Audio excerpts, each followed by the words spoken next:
When did they say His Grace the Grand Duke would arrive? It seems he was delayed due to the fire at the theater on Central Avenue.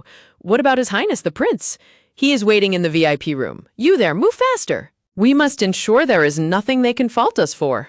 Outside, a grand carriage clatters across the courtyard, signaling the arrival of the esteemed guests. Inside the carriage, a man peers out through a slight gap in the gold-patterned curtains, his gaze dark and contemplative. Your Grace, we have arrived at His Highness the Prince's detached palace. The heavy, ornate doors of the palace creak open, letting in a brilliant, blinding light as the grand visitors prepare to enter. With slow, deliberate steps, a figure walks down the polished stairs, the sound of his boots echoing throughout the grand, silent hall. His Grace, Grand Duke Vasilente, is entering.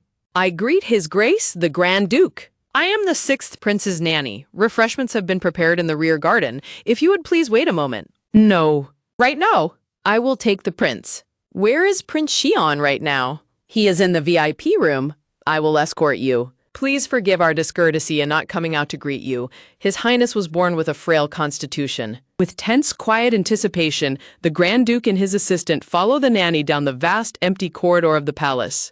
The Grand Duke remains completely silent, his expression unreadable and cold as they approach their destination. They arrive at the end of the long hallway, stopping before a pair of tall, heavily decorated double doors. The nanny reaches out and slowly turns the golden doorknob, unlocking the door to the VIP room. With a soft groan, the heavy wooden doors swing open, revealing a glimpse of the bright room inside. The nanny steps inside, leading the Grand Duke and his aide into the room where the young prince awaits. A pair of small, neat shoes steps forward onto the plush red carpet. It is an honor to meet you, Your Grace. The Grand Duke's aide flinches in surprise, his eyes widening in shock as he looks at the young boy. Wait a moment, this person is... We will immediately prepare to depart. Suddenly, the room is filled with a sharp, terrifying tension as a sword is drawn, its cold blade gleaming in front of the startled child.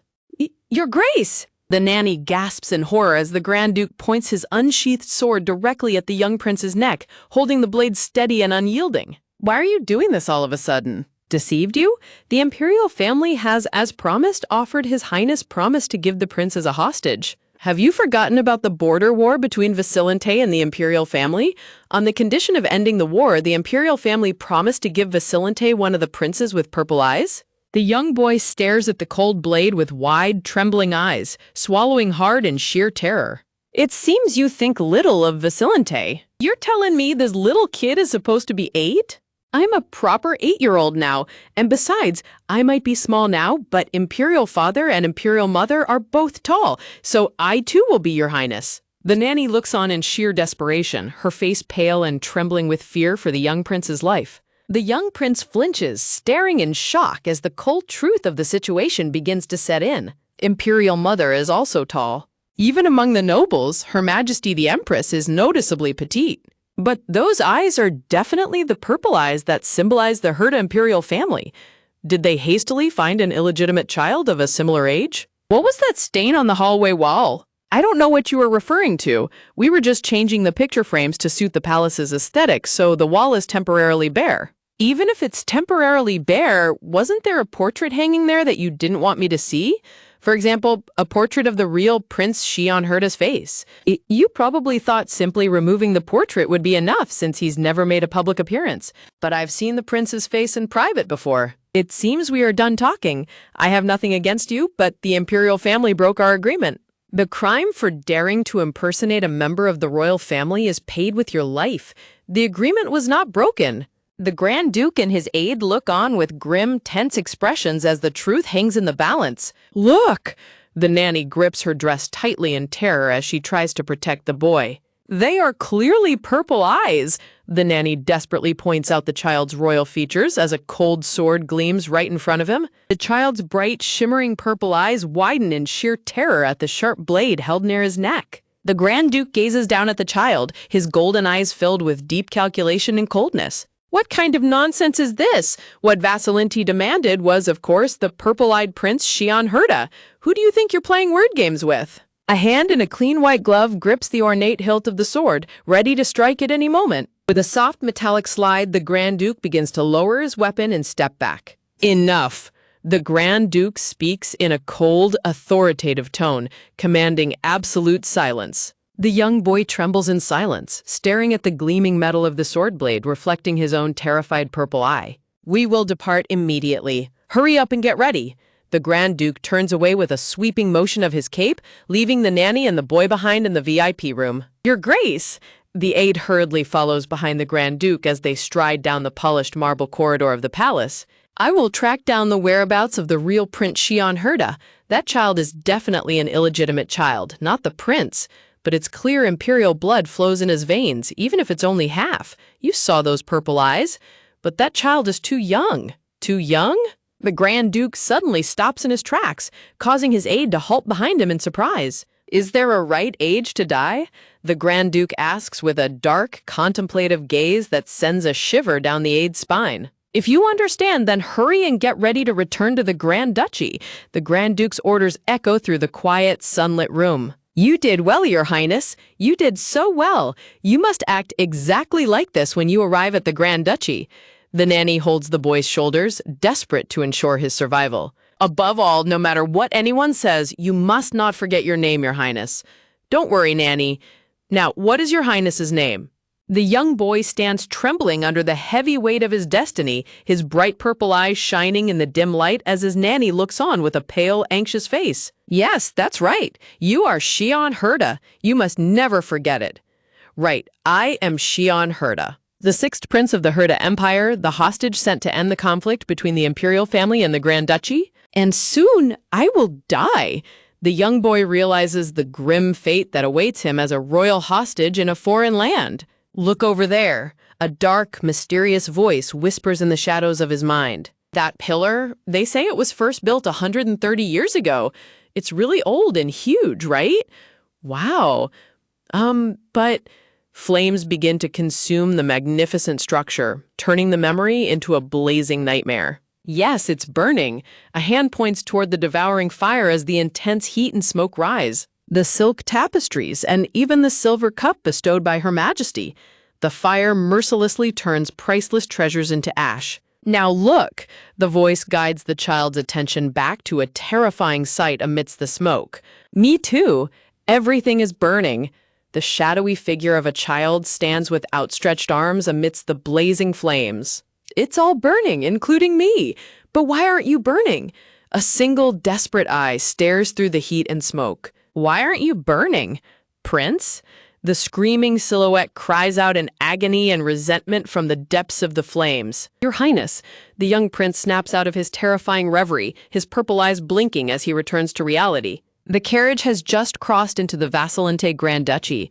The boy sits quietly inside the moving carriage, staring at the vast landscape outside. He peers out the window, his expression solemn as he contemplates his uncertain future in a strange new land. "I am currently riding in a carriage heading for the Grand Duke's castle. The journey continues under a bright, sunny sky." The grand carriage procession winds its way through a vast, barren canyon under the open sky. "Please, drink." A wooden cup filled with a dark, mysterious liquid is offered to the young prince by a gloved hand. "So bitter! It's coffee." The young boy grimaces in disgust at the strong, unfamiliar taste. "Since you were sleeping for so long." "Ah, thank you." The boy grumbles to himself, thinking about how nice it is to be given bitter coffee on an empty stomach. Suddenly, the carriage jolts violently with a loud thud, startling both the prince and his companion. "Did we stop? What is it?" The nanny peers out the window in confusion, trying to see what has caused them to halt. "What is going on?" "Before we reach the castle, His Grace wishes to see the prince for a moment." "Understood. Then I will also." He said he would like to meet with the prince alone. The nanny's plan to accompany him is quickly cut short. Only the prince is allowed to step out. The young boy's heart sinks as he realizes he must face the Grand Duke by himself. "Alone, meaning?" The prince breaks into a cold sweat, his breath catching in his throat at the thought of being isolated. "Really? Just the two of us?" If he was going to leave all the servants behind, he could at least walk a bit slower. The young prince struggles to keep up with the tall Grand Duke climbing the castle stairs. "A moment ago, the rest of you wait here." "Yes, sir." The Grand Duke had commanded his retinue to halt, leaving only the young boy to accompany him. "You had better not get any foolish ideas." The young prince flinches as a chilling warning cuts through the quiet air. "Even if you run, you will be caught in no time." The Grand Duke casts a sharp, intimidating glance back at the child. The young prince stays silent, his bright purple eyes reflecting the brilliant sunset as he steels himself for whatever comes next. "I will not run." Stopping his steps on the stone stairs, the young prince declares firmly that he has no intention of fleeing. Standing further up the stairs, the Grand Duke turns back to look down at the young boy who is struggling to keep up with him. "I do not mean to be presumptuous, but I already know about the secret pact between the imperial family and the Grand Ducal family." The prince looks up boldly, revealing his knowledge of the agreement. The imperial family does not care what happens to the life of the prince sent as a hostage.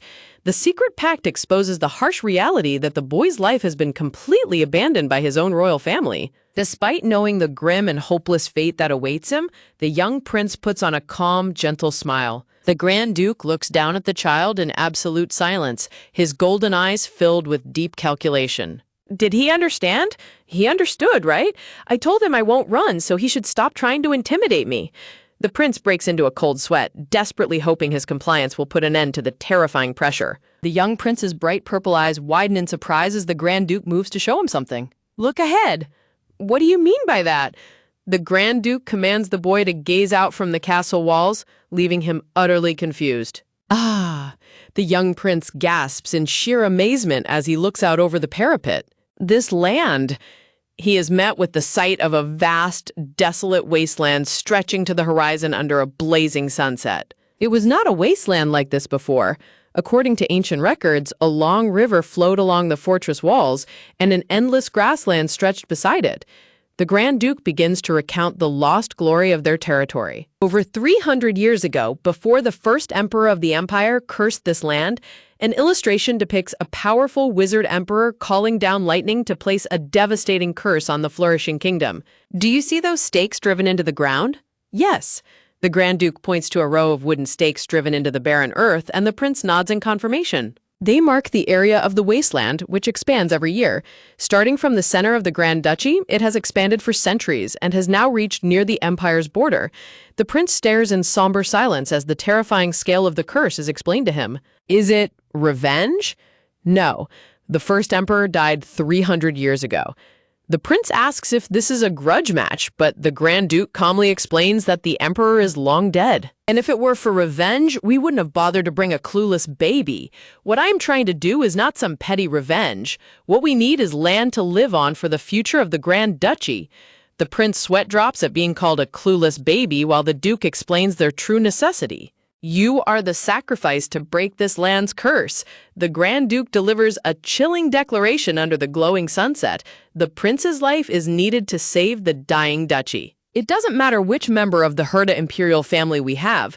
Unfortunately for you, you were selected. The young boy looks up as the realization sets in. Ah, so that's why. Even so, your life is your own.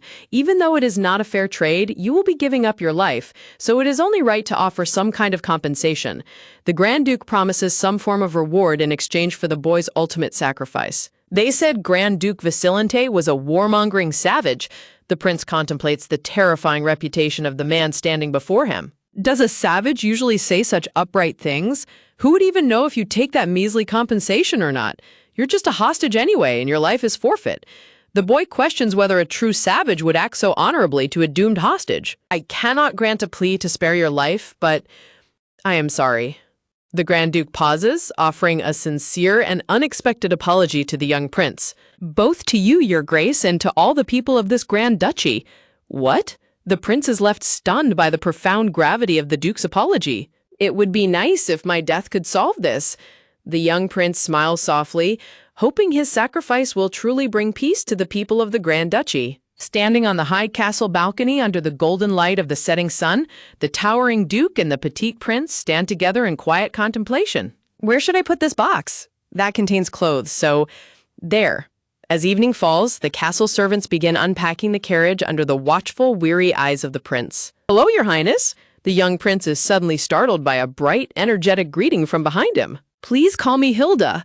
A beautiful maid with short black hair and shimmering green eyes curtsies gracefully. I will guide you to where you will be staying. Please follow me.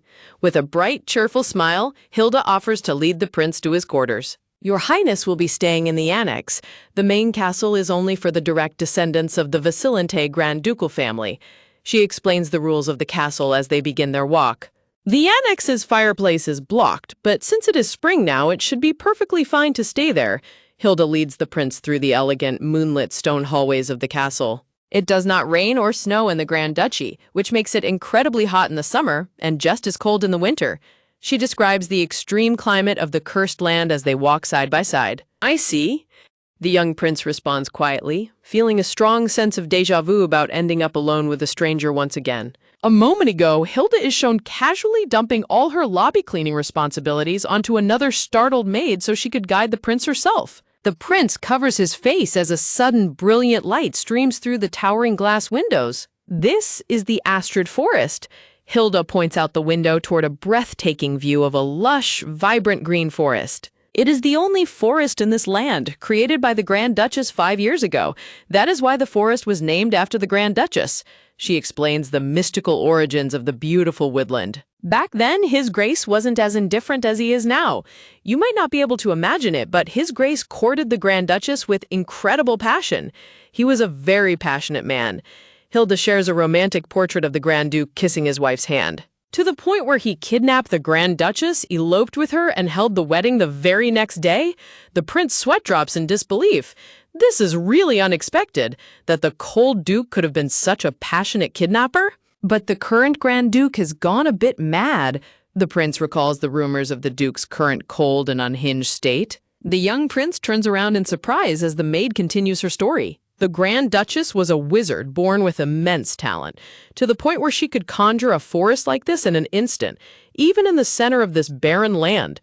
Hilda speaks of the sleeping Duchess's unmatched magical abilities. The Grand Duchess put all her effort into saving this land with that ability, but because she exhausted too much mana in the process, she has been sleeping from 5 years ago until now.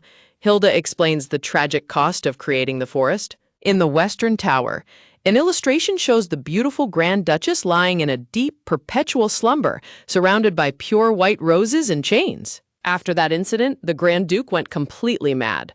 Hilda smiles gently, delivering a grim description of her master's mental decline.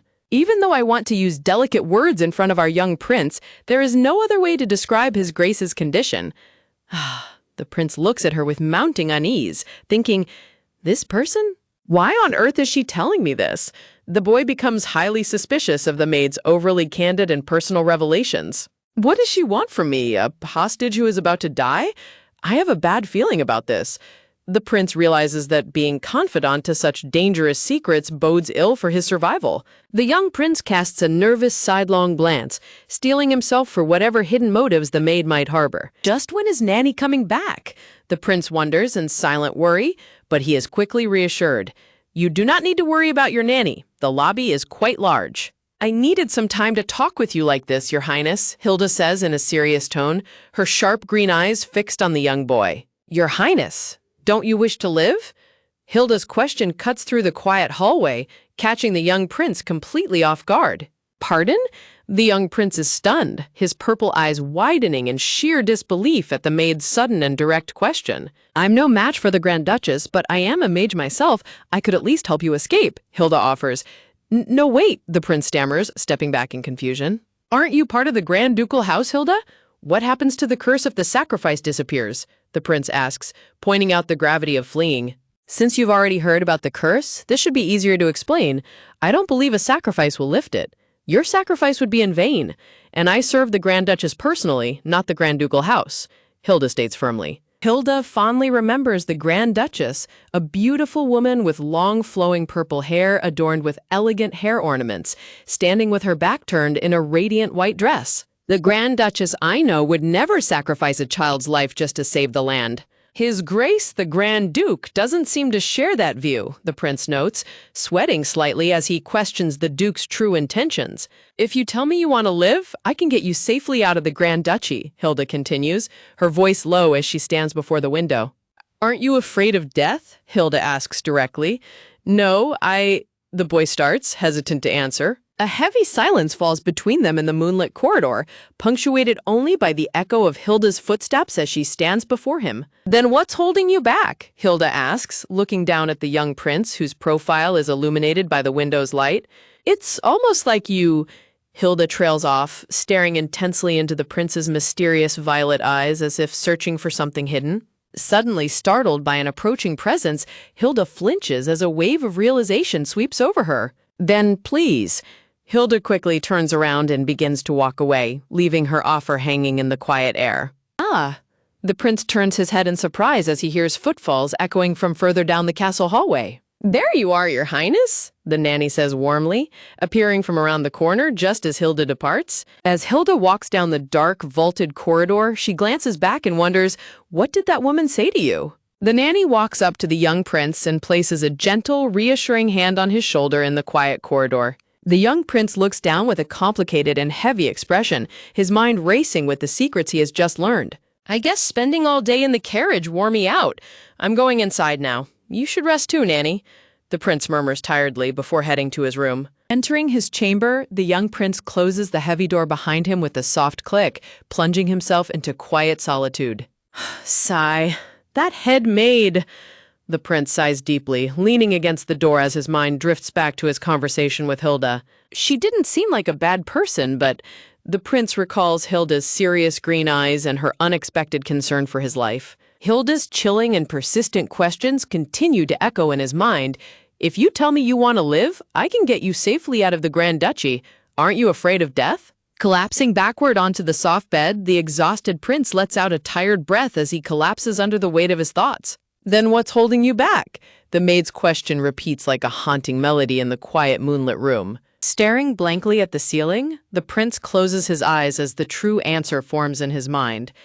"Because I'm already marked for death," the prince thinks, his mind drifting back to the grim circumstances of his past. "Zion Herda, 6th Prince of the Herda Empire, or at least that's the role I was hired to play." The prince lies on the bed, reflecting on his fabricated identity. "I am a first-rate actor," the young child smiles confidently, completely aware of the grand facade they have been maintaining. "I'm 10 years old, not 8. I'm posing as a boy, but I'm actually a girl, and naturally I'm not even an illegitimate child of the imperial family, just a commoner born with exceptionally rare violet eyes, and the youngest member of the Borva troupe. An arsonist, a murderer, and a death row inmate, Letitia Borva. Her dark past as a criminal is laid bare, showing her original name and her childhood sitting curled up and miserable in a back alley. Before that, I didn't even have a name to call my own. A penniless orphan with no one in the world. A beggar." Letitia recalls her miserable days of absolute poverty. "I'm starving." Clad in rags, the starving child huddles in the dirt, her stomach rumbling painfully as she watches people pass by. In the bustling town market, 2 cheerful citizens walk past, one carrying a bag full of freshly baked baguettes. "Ah, damn it, watch where you're going." Dashing out of the shadows, the desperate child collides with the shopper and quickly snatches the bag of bread. Huh? Hey, wait!" The citizen stands completely frozen in shock, staring in disbelief at his empty hands as he realizes he has been robbed. "You little street rat! That street rat stole my bread!" the baker screams in a rage, pointing down the street as the young girl flees with the heavy paper bag. "Get back here! I haven't eaten in 2 days! My legs are giving out!" Letitia thinks desperately as her small, bruised feet struggle to maintain their pace. "But I still have to run! Move! If he catches me, he'll take the bread back and beat me half to death!" Letitia squeezes her eyes shut, pushing past her physical limits. "If I can just round that corner," the little girl thinks. But as she turns, she collides headfirst into a tall, impeccably dressed gentleman. "Ah! Oh no!" Letitia falls backward onto the cobblestones, looking up in absolute terror at the imposing figure she has just run into. The gentleman's trousers! Letitia's eyes widen in horror as she notices a prominent, dirty smudge of charcoal left on the gentleman's clean, light-colored pants. "Got you, you little street rat!" A rough hand suddenly grabs Letitia by the hair from behind, pulling her back with immense force. "Now I'll teach you a lesson," the baker snarls, raising a fist to strike the trembling child. But a calm voice suddenly interrupts him. "Young man, I'll pay for the bread. Why don't you leave the child to me?" the elegant gentleman offers, holding out a shiny silver coin to the furious baker. "Oh, well, the baker stammered, his eyes instantly locking onto the glittering silver coins in the gentleman's hand as his anger melted away. The baker eagerly bows to the elegant gentleman, saying, "By all means, sir, please teach this brat a proper lesson yourself." Clutching their new silver coins, the baker and his companion walk away in high spirits, saying, "What a windfall! Load all this money! Let's go buy the meat we couldn't afford earlier." Meanwhile, the young Letitia watches them from behind, trembling with anxiety. Standing before the looming gentleman in his expensive attire, Letitia is paralyzed with fear, her heart pounding frantically as she wonders what to do. Staring at his luxurious clothes and his casual handling of silver, Letitia realizes this gentleman must be an incredibly important person, recalling a horrifying rumor of a girl named Molly who was whipped by a foul-tempered noble. Squeezing her eyes shut, Letitia trembles in terror, fearing that he might tear her back open like Mally's. But instead of anger, the gentleman's calm voice breaks through her panic as he tells her she has great potential.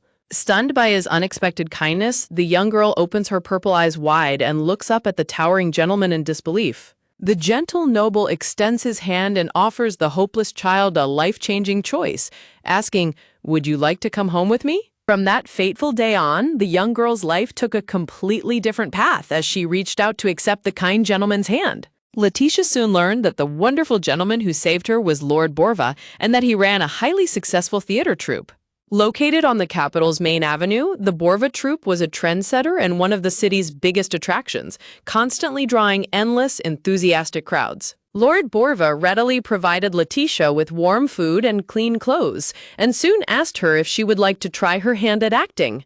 Though she felt incredibly shy and hesitated at the thought of reciting lines and performing in front of a massive crowd, she ultimately accepted. On stage, a handsome actor delivers a highly passionate performance, dramatically crying out, "All I did was work hard at my job. Why must I be sent to hell?" The actor desperately begs for salvation, crying out that surely an angel will descend to see how unjust his suffering is, while the audience watches with rapt attention. As a bright golden light begins to illuminate the stage, the audience gasps in awe, anticipating the divine appearance of a savior. To the absolute delight and thunderous applause of the crowd, Letitia beautifully descends from the ceiling as a glowing angel to deliver her lines. Basking in the success of the play, Letitia fondly believed that Lord Borva's exceptional eye for talent had recognized her innate acting abilities from the very first moment. In reality, Letitia humorously realized that by potential, Lord Borva was simply referring to her incredibly beautiful face,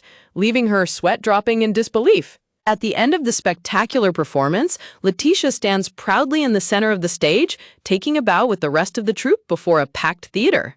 However, her beautiful dream of stage lights and stardom was short-lived, shattering abruptly like cracked glass as she was dragged back to a cruel reality. In the bustling streets of the capital, a newspaper boy runs through the crowd yelling, "Extra, read all about it," as citizens scramble to read the shocking news. The sensational headlines shocked the city, branding Letitia as the devil in a child's guise, following a massive fire that destroyed the theater and killed all the actors, including Lord Borva. The public's adoration instantly twists into vicious accusations, with angry voices declaring her a demon-possessed witch who bewitched everyone with her innocent face. As furious mobs demand that she be burned alive, Letitia is locked away behind the heavy, cold iron bars of a dark prison cell. Huddled miserably in her cell, the child dubbed the Witch of Borva refuses to eat or speak, prompting her captor to ask if she has already resigned herself to death. A handsome blonde nobleman in a royal cape stands outside her bars, offering a cold proposal. If you're doomed to die anyway, why not put your life to better use? Looking closely at Letitia's sharp purple eyes, the nobleman offers her a dangerous new role to play, promising her a chance at survival if she performs it perfectly. Looking around her spacious, dim bedroom, Letitia reflects that no matter how she ended up in this situation, once she accepts a role, she must carry it out. Standing by the window in her prince's attire, Letitia steels her resolve, declaring that this grand castle is her new stage and she is the actor who must play her part. Looking determinedly ahead, Letitia tells herself that it is unthinkable for a professional actor to leave the stage before their role is over. With a firm commitment to her performance, she resolves to give absolutely everything to the grand role she has been given. Framed by beautiful white flowers in the moonlit palace, the young girl swears to maintain her secret identity and see this dangerous performance through until the very end. 3 days have already passed since Letitia began her quiet stay under her false identity at the Grand Duke's detached palace. As she walks through the beautiful, glowing blue gardens at night, her mind drifts from her princely duties to a much more desperate matter. Exhausted and sweat-dropping in misery, Letitia clutches her stomach and silently screams that she is incredibly hungry. Because the land of the Grand Duchy becomes increasingly arid near its center, fresh vegetables are a rare luxury, more precious than meat, forcing the kitchen to use them very sparingly. Letitia recalls her strict, stern nanny pointing a finger at her and demanding, "Do you understand?" The nanny explains that because the real prince is 8 years old while Letitia is 10, she must restrict her physical growth to match his age. Since the Grand Duke is scheduled to arrive at the detached palace in a week, the nanny apologizes but insists on strictly restricting Letitia's diet, leaving her sweat-dropping in despair. Letitia recalls how she painstakingly starved herself to look younger, but because it made her look far too frail, the prince's father instantly suspected she was a fake, nearly getting her head cut off by a sword. Clutching her throbbing stomach in pained agony, Letitia laments that her prolonged fasting, combined with drinking coffee to suppress her appetite, completely ruined her digestion. To make matters worse, the Grand Duke's castle only provided raw ingredients, requiring her small entourage to prepare all of their meals themselves. Letitia's tiny, makeshift entourage consists of only her nanny, a maid named Ina, 3 coachmen, and a strict lecturer, with none of them besides the nanny knowing her true identity. Ina the maid happily presents a large, steaming bowl of dark, heavy meat stew, smiling proudly as she serves her young master. Because Ina is not a professional chef and had no idea Letitia had been starving, the heavy, greasy stew immediately upsets Letitia's stomach, causing her to throw up while Ina screams in horror. Ina bows repeatedly in a panicked, tearful apology for her terrible cooking, while Letitia sweat drops and tries to reassure her that she is fine. Walking through the dark woods, Letitia's stomach growls painfully as she laments that she has survived only on tiny portions of gruel and salt water for 3 days, unable to sleep from the hunger. Although a formal luncheon is scheduled for this afternoon, Letitia looks around with wide violet eyes, realizing that waiting until then is absolutely impossible. Suddenly, she spots a cluster of beautiful, glowing white acacia flowers hanging from a nearby tree branch. Remembering that acacia flowers bloom in the spring, Letitia happily looks at them, recalling how sweet their nectar tastes, and preparing to pluck and eat them to ease her hunger. Letitia plucks a cluster of acacia flowers, thinking that although they won't fill her stomach, their sweet nectar should help soothe her hunger a little.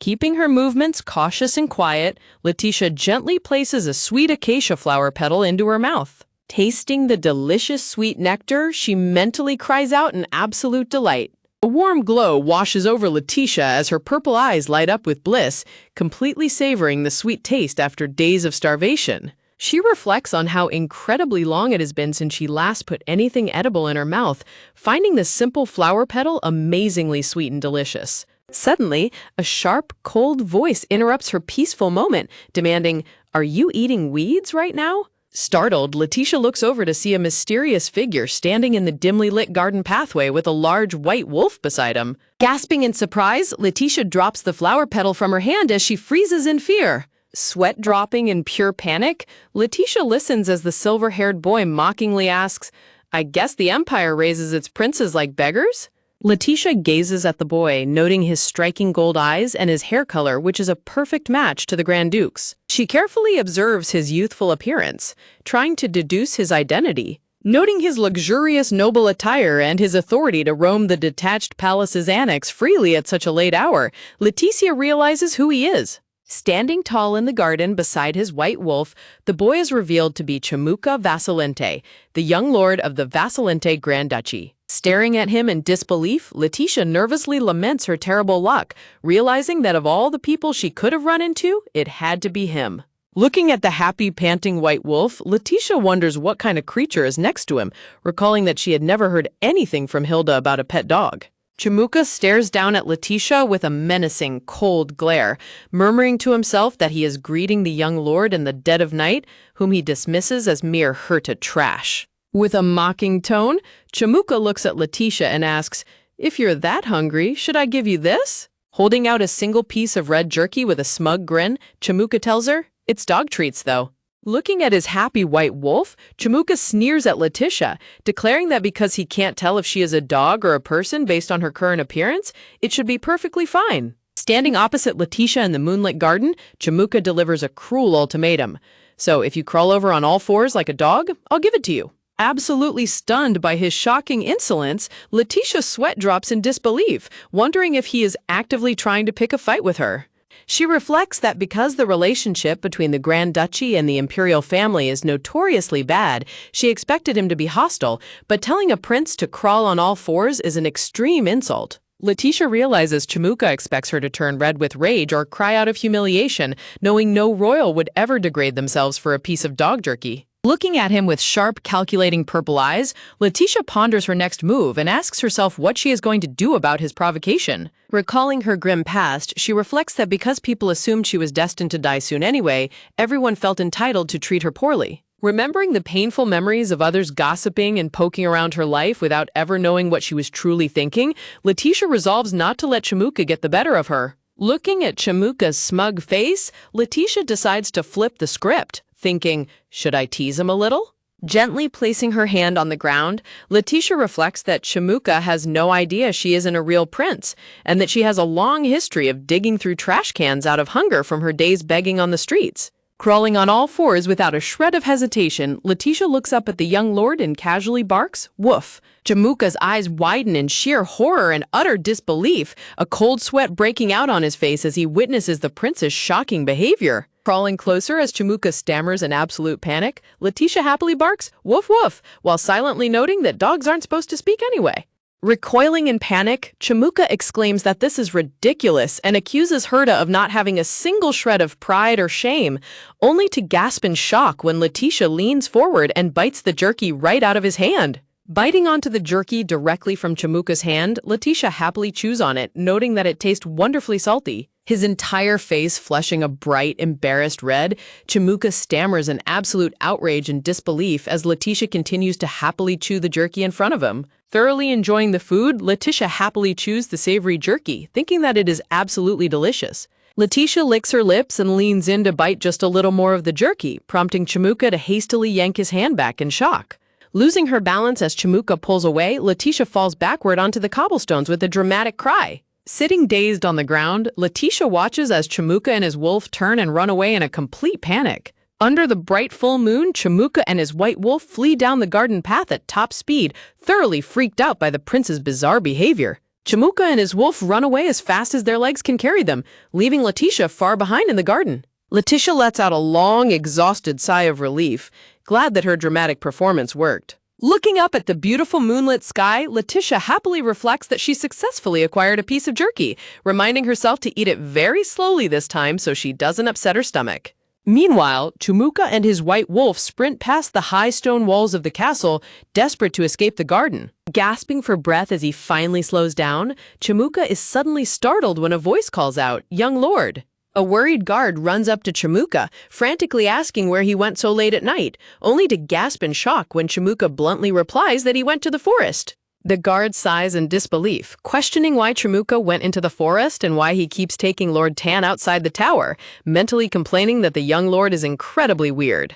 When the guard asks why he has been acting so strangely lately and warns that his father will scold him severely if he finds out, Chamuka coldly replies, "Then tell him." Chamuka looks back with a sharp, resentful expression, asking if his father truly doesn't realize that locking Lord Tan up next to his mother won't magically turn him back into a human. The guard sweat drops, looking deeply troubled and unable to find the words to respond to the young lord's bitter question. Suddenly, a stern, elegant older noble standing in the palace doorway calls out to him, cutting through the silence with a single word, "Chamuka." Standing in the doorway of the dimly lit palace, the Grand Duke of Vasilente turns his cold yellow eyes toward Chamuka and asks, "Did you go into the forest?" Looking away to avoid direct eye contact, Chamuka nervously replies that he only went as far as the outskirts, mentioning that he saw new people have moved into the forest keeper's villa. Chamuka coldly remarks that the newcomers are hostages from the Empire, complaining that they should have asked for food supplies instead of a useless, expensive Herta with purple eyes.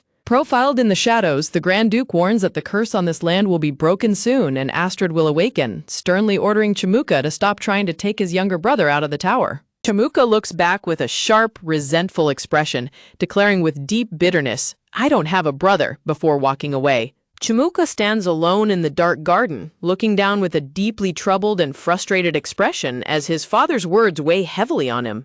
Clenching his fist tightly in silent fury, Chamuka wonders if his father honestly believes that killing one scrawny little prince will actually solve everything. Staring at his father standing in the distant hallway, Chamuka tells him to just face reality already. Chamuka delivers a final, cutting remark, stating that it is not like his father even has any feelings left for their mother anyway, leaving the Grand Duke standing in silent contemplation. Turning away without another word, the Grand Duke coldly commands Chamuka to take Tan and go inside.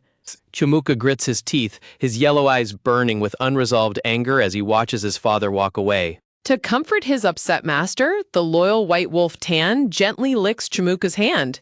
Standing quietly in the soft light, Tan wags his tail and looks up at Chamuka with bright blue eyes. Feeling his anger soften, Chamuka reaches down to gently pat Tan's head. Under the soft yellow flowers, Chamuka gazes at his beloved pet and lets out a gentle, quiet smile. The scene shifts to lunchtime, showcasing a magnificent chandelier glowing brightly inside the castle's dining hall. An incredibly heavy and tense atmosphere fills the room as the Grand Duke, Chamuka, and Letitia sit at the long dining table for their formal luncheon. The Grand Duke elegantly cuts his food, the scraping of his silverware on the plate echoing loudly in the absolute silence. Letitia sits rigidly in her seat, sweating profusely in extreme discomfort under the silent gazes of the Grand Duke and Chamuka. Her hand trembling violently with anxiety, Letitia tightly grips her spoon as she tries to handle the pressure. Sweat dropping in pure panic, Letitia screams in her mind about how unbelievably uncomfortable the luncheon is. Wondering how long they have been sitting there, 10 or 20 minutes, Letitia is astounded that neither of them has spoken a single word, literally just focusing on eating. Letitia takes a deep breath, trying her absolute best to ignore her hosts and focus entirely on the food. Looking at the massive array of meat pie, grilled chicken, roast duck, steak, and meat stew, Letitia sweat drops and nervously wonders if they are trying to fatten her up before they eat her. Letitia looks across at Chamuka, worrying that forcing herself to eat this heavy food will only upset her weak stomach and make her throw up again. Putting on a polite, shaky smile, Letitia speaks up, claiming that she is not feeling very well. Hearing her complain, Chamuka glares at her with a sharp, annoyed expression, recalling how she hungrily ate dog treats right out of his hand the night before. The Grand Duke sighs and says he shouldn't have called for her, prompting Letitia to politely thank him for hosting such a magnificent feast. When the Grand Duke tells her to go back and rest if she is unwell, Letitia looks up in surprise, wondering if he is actually being considerate. Surrounded by beautiful white flowers, Letitia reflects that looking at him now, the Grand Duke seems surprisingly kind. She remembers how he took her to the castle walls the other day to talk about repaying a debt or whatever, finding his actions unexpectedly gentle. Just as Letitia happily smiles and prepares to take her leave, a sudden thunderous crash violently shatters the peace. The large double wooden doors of the dining hall are blown wide open, catching everyone completely off guard. Panicked voices scream out that they can't do this and that the luncheon is still ongoing, desperately calling out to Lord Guyan. A powerful hand clad in a dark armored gauntlet violently grips the edge of the doorframe. A heavy leather boot steps firmly onto the dining hall floor as a menacing voice speaks. Guyan Vicilente, the crazed former Grand Duke of the Vicilente house, bursts into the room and loudly declares that the sacrifice has finally arrived. With a wild, fanatic glow in his yellow eyes, Guyan completely ignores the Grand Duke's sharp command to stop. Terrified maids run after Guyan, frantically shouting for him to stop as he charges into the dining hall. Chamuka rushes forward, screaming out to his grandfather in complete panic and disbelief. Letitia's purple eyes widen in utter shock as she suddenly finds herself being hoisted up into the air. Without a moment's hesitation, Guyan slings Letitia over his shoulder and runs off at full speed. Chamuka stares in absolute horror and anger, his face pale as he witnesses his grandfather's bizarre actions. Clinging to Guyan's back, Letitia desperately screams that she is going to tell grandmother everything, making Guyan pause for a split second before continuing to run. Guyan sprints out of the castle gates with Letitia slung over his shoulder, ignoring her loud protests. Chamuka chases after them at top speed, panting heavily and completely freaked out. Guyan stands before Letitia in a vast, dry wasteland under a bright blue sky, leaving her to fearfully wonder if she is going to die there. Looking up with sharp purple eyes, Letitia notes that given Chamuka's terrified reaction, offering a sacrifice this way was definitely not agreed upon. She deduces that since Chamuka called him grandfather, this wild, older noble must be the former Grand Duke of the Vassalente house. Staring at Guyan's imposing figure, Letitia realizes that since this is the will of the former Grand Duke himself, the Grand Duchy will have to take responsibility if anything goes wrong. Letitia calmly accepts her fate, reflecting that she is merely fulfilling her role as the prince's double and a sacrifice, though she certainly didn't expect to die without any formal procedure. However, before she can dwell on it, a firm hand grips her shoulder. Guyan looms over Letitia, his glowing yellow eyes fixed on her as he coldly declares that he must first verify if she is indeed the rightful sacrifice. Taken completely off guard by his words, Letitia looks up in confusion and stammers, "Pardon?" As Letitia repeats the words, "rightful sacrifice," in disbelief, Guyan looks down at her with a stern expression, explaining that there is no point in offering the wrong thing. Holding up a dried, withered leaf in his gloved hand, Guyan asks Letitia if she sees what he is holding, explaining that he brought this cursed leaf from the Forest of Astrid. Guyan tells Letitia that if she is indeed the rightful sacrifice, she should be able to break the curse on the leaf, leaving Letitia to think in pure panic that there is absolutely no way she can do this. Feeling her heart sink, Letitia frantically panics in her mind that nobody ever mentioned a verification process, terrified that he is about to find out she is a fake. Guyan looks forward with fanatic intensity, anticipating the miracle she is supposedly going to bring to this cursed land. Without another word, Guyan releases the dry, cursed leaf, letting it flutter down toward her. Letitia watches in sheer terror as the dead leaf slowly falls, knowing that her life is on the line. Letitia bitterly reflects that it isn't because she has lingering attachments to life. Even if she were the real prince, she would die here anyway, and as a fake, she would be executed for deceiving the Grand Duke's family. She acknowledges that her fate was sealed the moment she boarded the carriage bound for the Grand Duchy, but she is terrified of what will happen if they discover her lie. Letitia looks up in quiet despair, wondering what will become of the contract and the promise that was made to her. She recalls the flashback of the cold, mysterious man who promised that if she played her part properly, he would give her a brand new role. The memory continues as the man promises to spare her family's lives, while the young Letitia stands silently, her purple eyes filled with sorrow. Clad in dirty, tattered clothes and bound by heavy iron chains, the young Letitia gasps in fear as she is locked away in a dark dungeon. Behind the thick iron bars of her prison cell, Letitia watches as the guards frantically warn the emperor to be careful, only for the ruler to coldly dismiss them. Gripping the cold iron bars, Letitia desperately asks the emperor if there are any survivors left from her family. Looking down at her with a shadowed, indifferent expression, the emperor replies that most are dead, but the few who survived have sustained such severe injuries that they will soon die without immediate treatment. Extending his hand toward the young girl, the emperor offers a cruel deal. If she accepts his terms, he will have her family treated immediately. The emperor's chilling question echoes in the darkness, demanding to know if she will accept the deal. Looking back at him with silent resentment, Letitia bitterly thinks that he is a devil who already knows she was not the one who burned her family to death. She reasons that if she truly were the wicked witch who tried to burn her own family alive, he would never have dared to hold their lives hostage. She knows it was simply more convenient for him to make her the culprit, since he had no one else to blame. Clutching the bars of her cell, she bitterly accepts that she simply happened to have the purple eyes he needed, yet she is still willing to go to any length to protect her loved ones. She fondly remembers her cherished theater troupe holding a bright bouquet of sunflowers as they happily congratulated her on her debut, praising her as the youngest and most amazing actor on stage. Reclaiming that determination, Letitia places her hand over the emperor's inner memory and firmly agrees to do it. Looking through the iron bars with fierce resolve, Letitia tells herself that she will play that role to the very end, as it was the only choice she had. She reminds herself that her only remaining hope was that by sacrificing her own single life, her beloved family could live. Letitia tightly closes her eyes, dreading that if she fails and dies here, she will lose her life without saving them either. With a soft click, the dry, cursed leaf gently lands right on top of Letitia's golden hair. Suddenly, a magnificent, brilliant golden light erupts, completely surrounding Letitia and Guyan in a dazzling display of magic. To everyone's absolute astonishment, the withered brown leaf is instantly restored, turning into a vibrant, glowing green leaf floating in the air. Staring at the magically restored leaf, Letitia's purple eyes widen in complete shock and disbelief, utterly speechless. Staring at the miracle before his eyes, Guyan lets out a breathless, triumphant laugh. Letitia gazes up at the sparkling green leaf, her mind completely blank as she tries to comprehend what just happened. Sweat dripping down her face, Letitia trembles in pure disbelief, wondering how such a miracle was even possible. Clenching his fist tightly in absolute conviction, Gayan declares that there is no longer any reason to hesitate, promising that he will never forget her sacrifice. With a wild, dangerous glint in his eyes, Gayan swings his blade down toward Letitia to complete the ritual.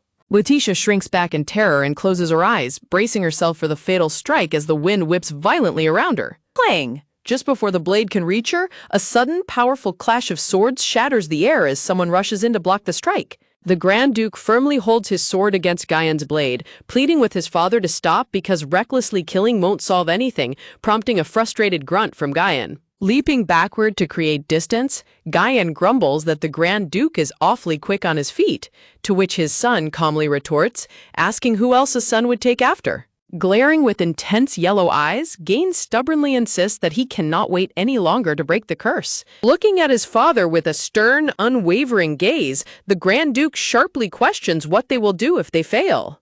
Gayan gestures to the barren wasteland, warning that the situation will only get worse the longer they delay. He highlights the urgency of the situation, stating that the lake's surface area is shrinking by the day. Keeping a protective hand over Letitia, the Grand Duke explains that he is looking for the water vein to secure enough water to ensure they don't fail, insisting that they cannot perform the ritual right now. Gayan demands to know what they will do if the skeletal prince runs away in the meantime, while Letitia clutches her brooch in terror, still reeling in shock. Trembling under the heavy atmosphere, Letitia looks on with a pale face, completely overwhelmed by the tense confrontation.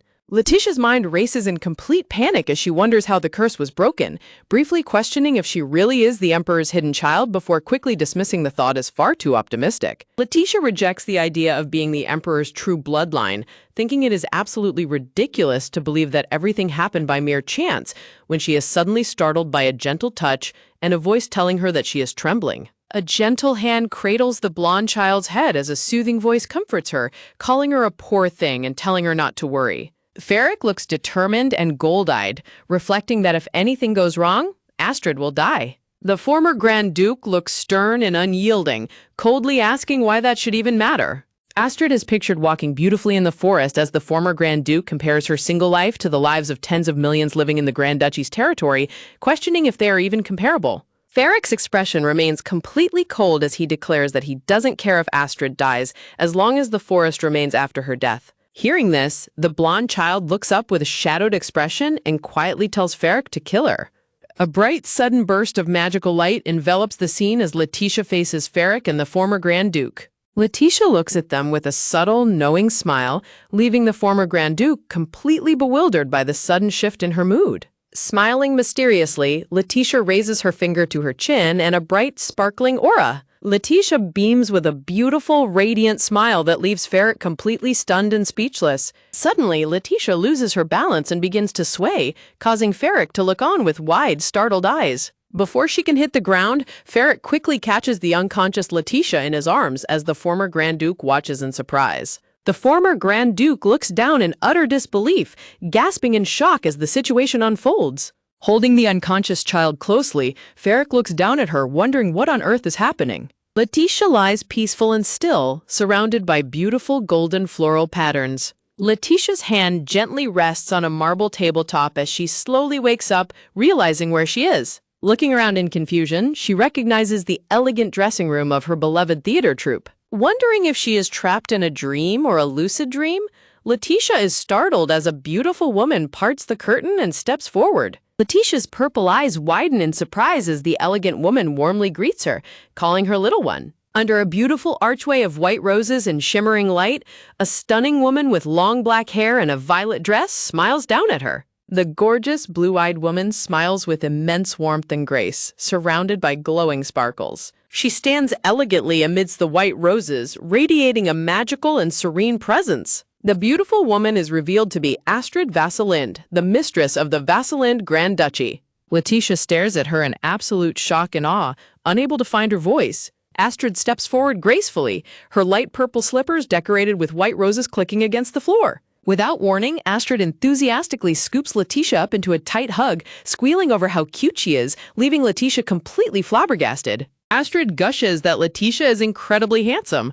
almost as much as her own son, and laments that she would have taken her as a disciple if she were in her right mind. Noting that the room looks like a theater troupe's waiting room, Astrid praises Letitia's acting before casually adding that she didn't expect the Imperial family to send a real prince. Astrid looks down at Letitia in her arms with a curious expression, questioning her title of Your Highness. Close-up on Astrid's face as her lips curve into a gentle, playful smile.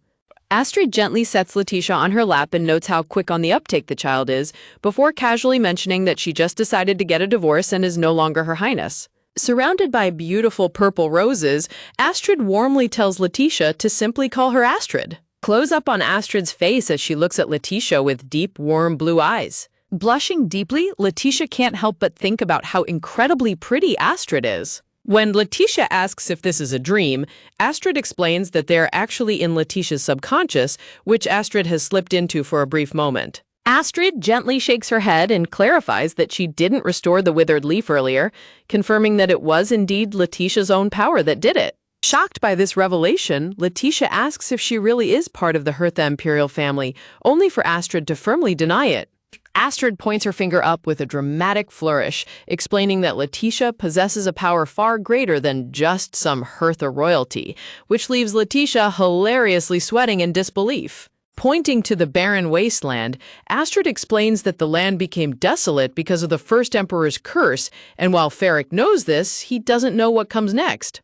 Astrid playfully taps Letitia's nose and reveals that at this point, not even a Hertha descendant's blood can break the curse. Holding Letitia on her lap, Astrid explains that she only specified that the sacrifice needed to have purple eyes, and Ferric simply assumes she meant a Hertha, completely forgetting that Hertha eyes are actually light purple. Letitia looks back at Astrid in quiet confusion, while Astrid offers a gentle, knowing smile. Astrid smiles apologetically and admits that she is indeed the one who brought Letitia to this place, causing Letitia to react in absolute shock.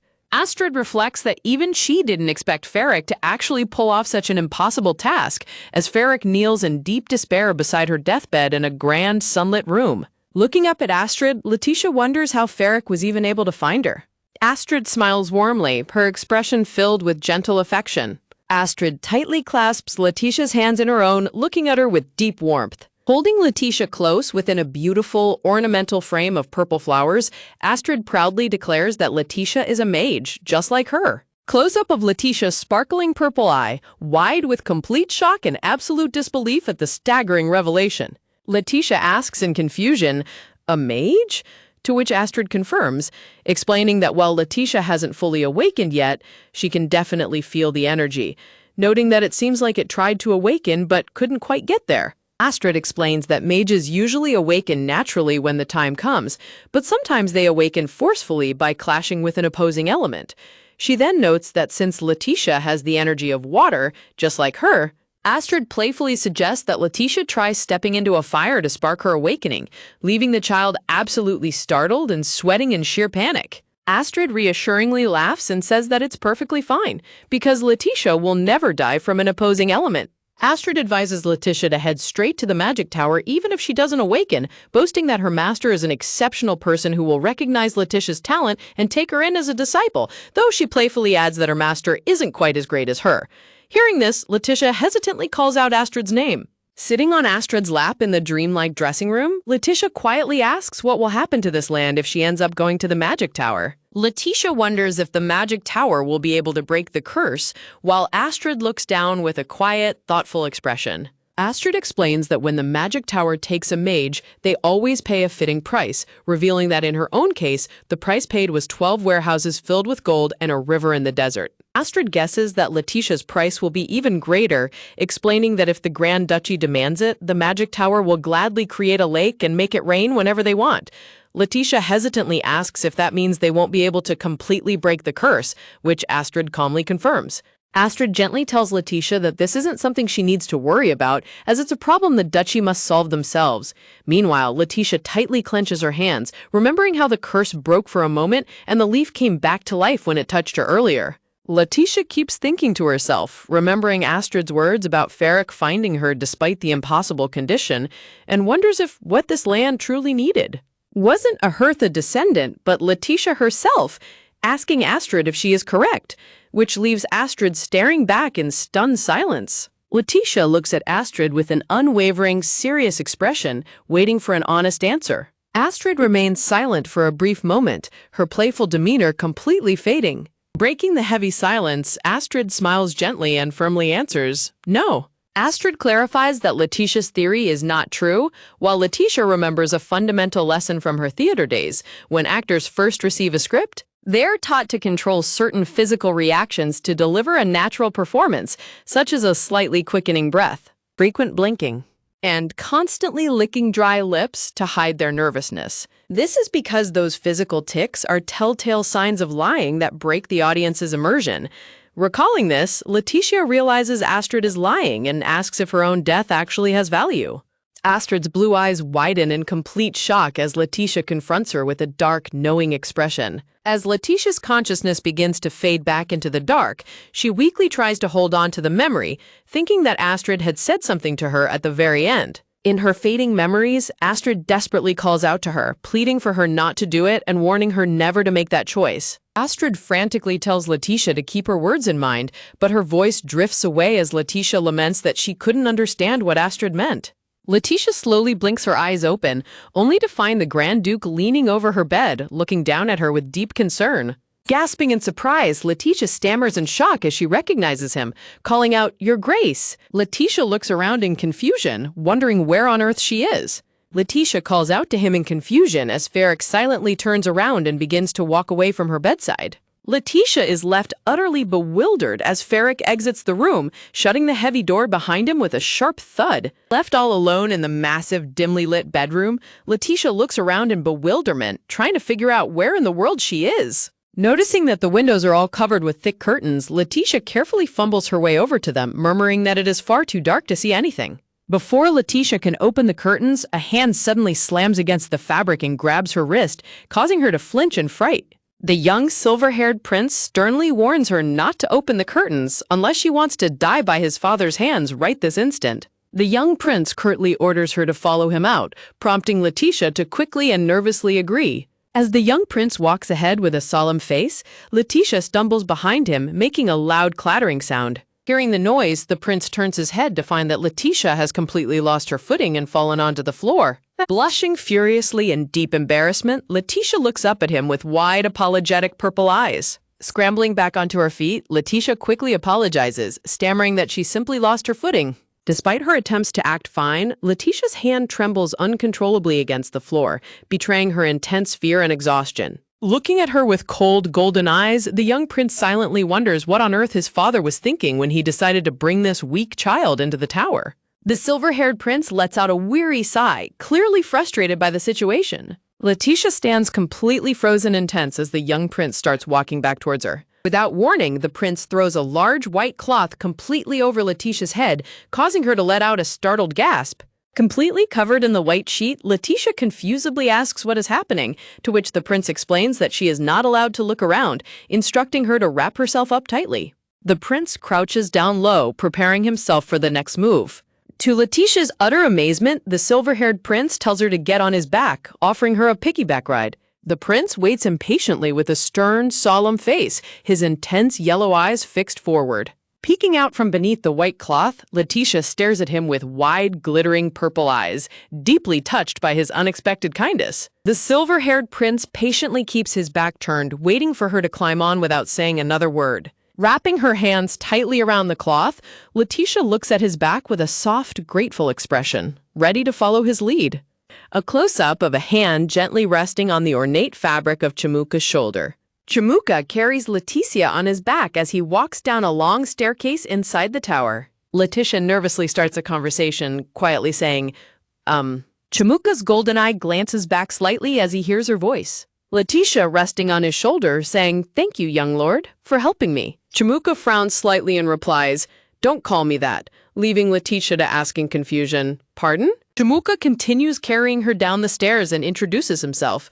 "My name is Chamuka Vasilinte. Just call me by my name." Letitia responds, "Ah, yes," while secretly wondering, did he not hate me? Letitia reflects on how direct names are usually for close people, remembering how Chimuka used to pick fights for no reason and wondering if there was actually a purpose behind it. Chimuka suddenly calls out, "You," to which Letitia quickly answers, "Yes." Letitia hesitatingly asks, "Did he say when?" as a dark silhouette of a person appears on the wall. Chimuka explains that the Duke and his father have different views on the matter, so he doesn't really know yet. Letitia says she accepted her situation early on, believing her cooperation helps the young lord, and asks if lifting the curse with a sacrifice is also a good thing for him. Letitia flinches in surprise as the atmosphere shifts. Chimuka turns his head with a sharp, serious look and asks, "Do you believe that stupid nonsense too?" causing Letitia to mutter, "Pardon?" in confusion. Chimuka looks away and states, "And Hilda is more proficient in magic and curses than my father." Letitia quietly points out that the Duke could still be right, adding to herself, "And to be completely honest," close-up of Chimuka's golden eye narrowing in deep thought. Letitia's inner monologue continues. The Duke and you, Chimuka, won't lose anything. Chimuka asks if she is scared at all since she is the one who is going to die, to which Letitia asks if he wanted her to be scared, prompting him to say her lack of fear isn't normal. Chimuka says it would be troublesome if a hostage got scared and ran away, but adds that the way she speaks sounds exactly. Chimuka finishes his sentence as he walks, like, "You just want to die like this." Letitia clutches Chimuka's sleeve tightly, her hand trembling slightly at his words. In a grand meeting room, an escort asks if the prince will really be all right alone, while the prince replies that after what happened, he would rather be alone in peace. A green-eyed guard named Hilda voices her concern about Lord Guyan coming back, but another voice reminds her that the prince said he is fine. The nanny firmly cuts in, saying any further persuasion would be excessive. Hilda retorts, "It seems you aren't worried about the prince's safety, nanny," to which the nanny calmly replies, "Of course I am worried." Hilda flinches as the nanny points out that there were escorts during the last luncheon, prompting a defensive, "Are you implying that you cannot trust us?" before a voice firmly calls out, "Hilda." Letitia looks on in quiet distress as Hilda and the nanny stand in tense opposition. Letitia politely speaks up to ease the tension, saying, "Thank you for your concern, but I'm really fine." With a gentle, warm smile, Letitia adds, "Please don't worry." Later that night, Letitia sits quietly in her room by the window, with only a single candle burning on her table. Staring out into the starry night, Letitia wonders to herself, "I wonder if Lord Astrid..." Letitia thinks about Astrid, wondering if he believed he couldn't bring himself to sacrifice a child. She muses that deep down, he couldn't help but worry about the family he left behind. In a flashback, the Grand White Magic Tower is shown as Chimuka explains, all descendants of the Vassalinte family are cursed to lose their emotions. Standing in the tower's courtyard, Letitia asks in shock, "A curse?" To which Chimuka confirms, "Yes." Letitia looks at him with wide, thoughtful eyes, saying, "But..." Letitia points out that she doesn't think Chimuka lacks emotions, but Chimuka explains that it's only because he is still young. Chimuka explains that the curse exerts a greater influence as time passes, and eventually, they lose all emotions. Chimuka adds that his grandfather and father have already lost theirs, prompting Letitia to ask why he is suddenly telling her all of this. Chimuka turns away, telling her not to expect sympathy from them, explaining that his family firmly believes the ritual will save the land, and even if it fails, they won't care. Chimuka coldly states that they will never feel sorry for her innocent sacrifice, so she must act smartly as he begins to walk away. Chimuka stops and places a firm hand on Letitia's shoulder, telling her, "Act smartly." Looking down at her, Chimuka adds, "If you don't want to die in vain." Back in the present, Letitia looks out her window at night, thinking to herself, "It's nice of him to care." Letitia reflects that even though she has newly learned a few unexpected facts, her role hasn't changed in the slightest, both then and now. Looking up at the full moon, Letitia reflects that instead of dying for no reason as a hostage, she is now a sacrifice to save a drying land, realizing that this might actually be better. Letitia's monologue continues, what this land truly needed was a mage's life, as Chimuka grips a thick rope tightly under the moonlight. Chimuka scales the high tower wall using the rope, while Letitia concludes her thoughts, thinking, I've already heard and know the conditions for awakening. The window suddenly slides open as a man holding a rope climbs inside the dark chamber, startling the young prince who was sitting by the window under the starry night sky. Under the bright starlight, Lord Guyan stands tall outside the window, his cold yellow eyes staring intensely at the young child. The young prince looks up at the intimidating figure with a calm, serene smile, showing no fear. Opening the double doors, the prince greets his visitor warmly, saying, "Welcome, Lord Gayan." Gayan steps firmly into the room, his long dark cape flowing behind him as the small prince welcomes him with a bright smile. Stunned by the warm reception, Gayan looks at him in disbelief, asking, "You've been waiting?" "Yes, because you didn't quite achieve what you wanted last time," the young prince replies cheerfully. "I thought you might come looking for me again." Narrowing his golden eyes, Gayan murmurs, "To think you were waiting while knowing I'd come. I don't know what you're thinking, but—" Gayan turns to walk away, saying, "At least it sounds like you won't make a fuss. If you understand the situation, let's go immediately." But the prince stops him, pleading, "Before that, there is one favor I would like to ask of you." Gayan halts and glances back coldly over his shoulder, asking, "What is it?" With an innocent and radiant smile against a flowery background, the young prince asks, "Could you set me on fire?"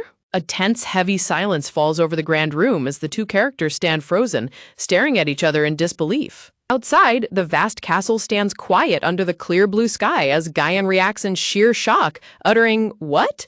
Back in his study, Prince Ferric holds a blue feather quill and asks with a deeply troubled expression, "What is father doing right now?" The attendant sweats and stammers nervously, replying, "Yes, well, Lord Gayan." In the hallways, the maids carry baskets of laundry while hurrying along, whispering in shock, "What in the world happened?" Another servant peeks from behind a column, sweat dropping and wondering, "Am I seeing things?" Rumors spread like wildfire as servants gossip. They say he's walking all around the Grand Duke's castle with His Highness the Prince on his shoulders. Perched high on Gayan's shoulder, the golden-haired prince smiles happily and beams with pure joy. Hearing this absurd report, Ferric rubs his temple and lets out a heavy, stressed sigh, muttering, Ferric asks, "How many days has it been since father started carrying the prince around everywhere?" The attendant replies, "Today is the 4th day. Well, actually, that's caused a bit of a problem." The attendant explains, "His Highness the Prince's nanny keeps begging us to return him, crying hysterically that the prince is too delicate and that she cannot sleep at night out of sheer worry." The attendant awkwardly tries to find a silver lining, reasoning, well, even so, it's much more reassuring that he's treating him well than not. At the very least, it means he's given up any thoughts of harming His Highness the Prince for now, doesn't it? During dinner, Gayan gently holds the prince and orders, "This fabric is too rough for a child to wear. Have the prince's clothes remade in cotton." The attendant adds, "Since he's skilled at taking care of children, I don't think there's anything else to worry about."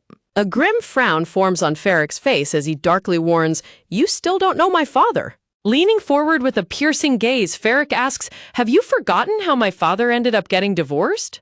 The narrative shifts to 5 years ago at the Vassalinte Grand Duke's castle. Flashback maids carry refreshments down the castle corridors, whispering, "Lady Isana doesn't look well lately. You haven't heard?" "Heard what?" They discuss the dark rumors. Her Grace, the Grand Duchess, hasn't been seen lately. They say something went wrong while she was giving birth to the second young master. One maid gasps, asking, "Is that true?" "Yes, they say the baby didn't make it either," the maid confirms. "That's why she suddenly disappeared. No one knows where she is." Poor Lady Isana. They lament, she cherished Her Grace the Grand Duchess so much, noting that Isana was the mother of both the current Grand Duke and the former Grand Duchess. At the dinner table, Isana weeps bitterly into her handkerchief while Gayan sits completely silent and unresponsive next to her. Gayan coldly addresses his son, Ferric. Ferric answers, "Yes." With complete emotional detachment, Gayan demands, "It seems your mother wants a second grandson. Go find another woman and have a second child at once." Standing up in absolute fury, Isana screams, "Gayan, can you even call yourself human?" In a fit of explosive rage, Isana swings a silver tray and smashes it directly over Gayan's head with a loud crash. Ferric recalls, unable to hold back any longer, Mother struck father with the silver tray.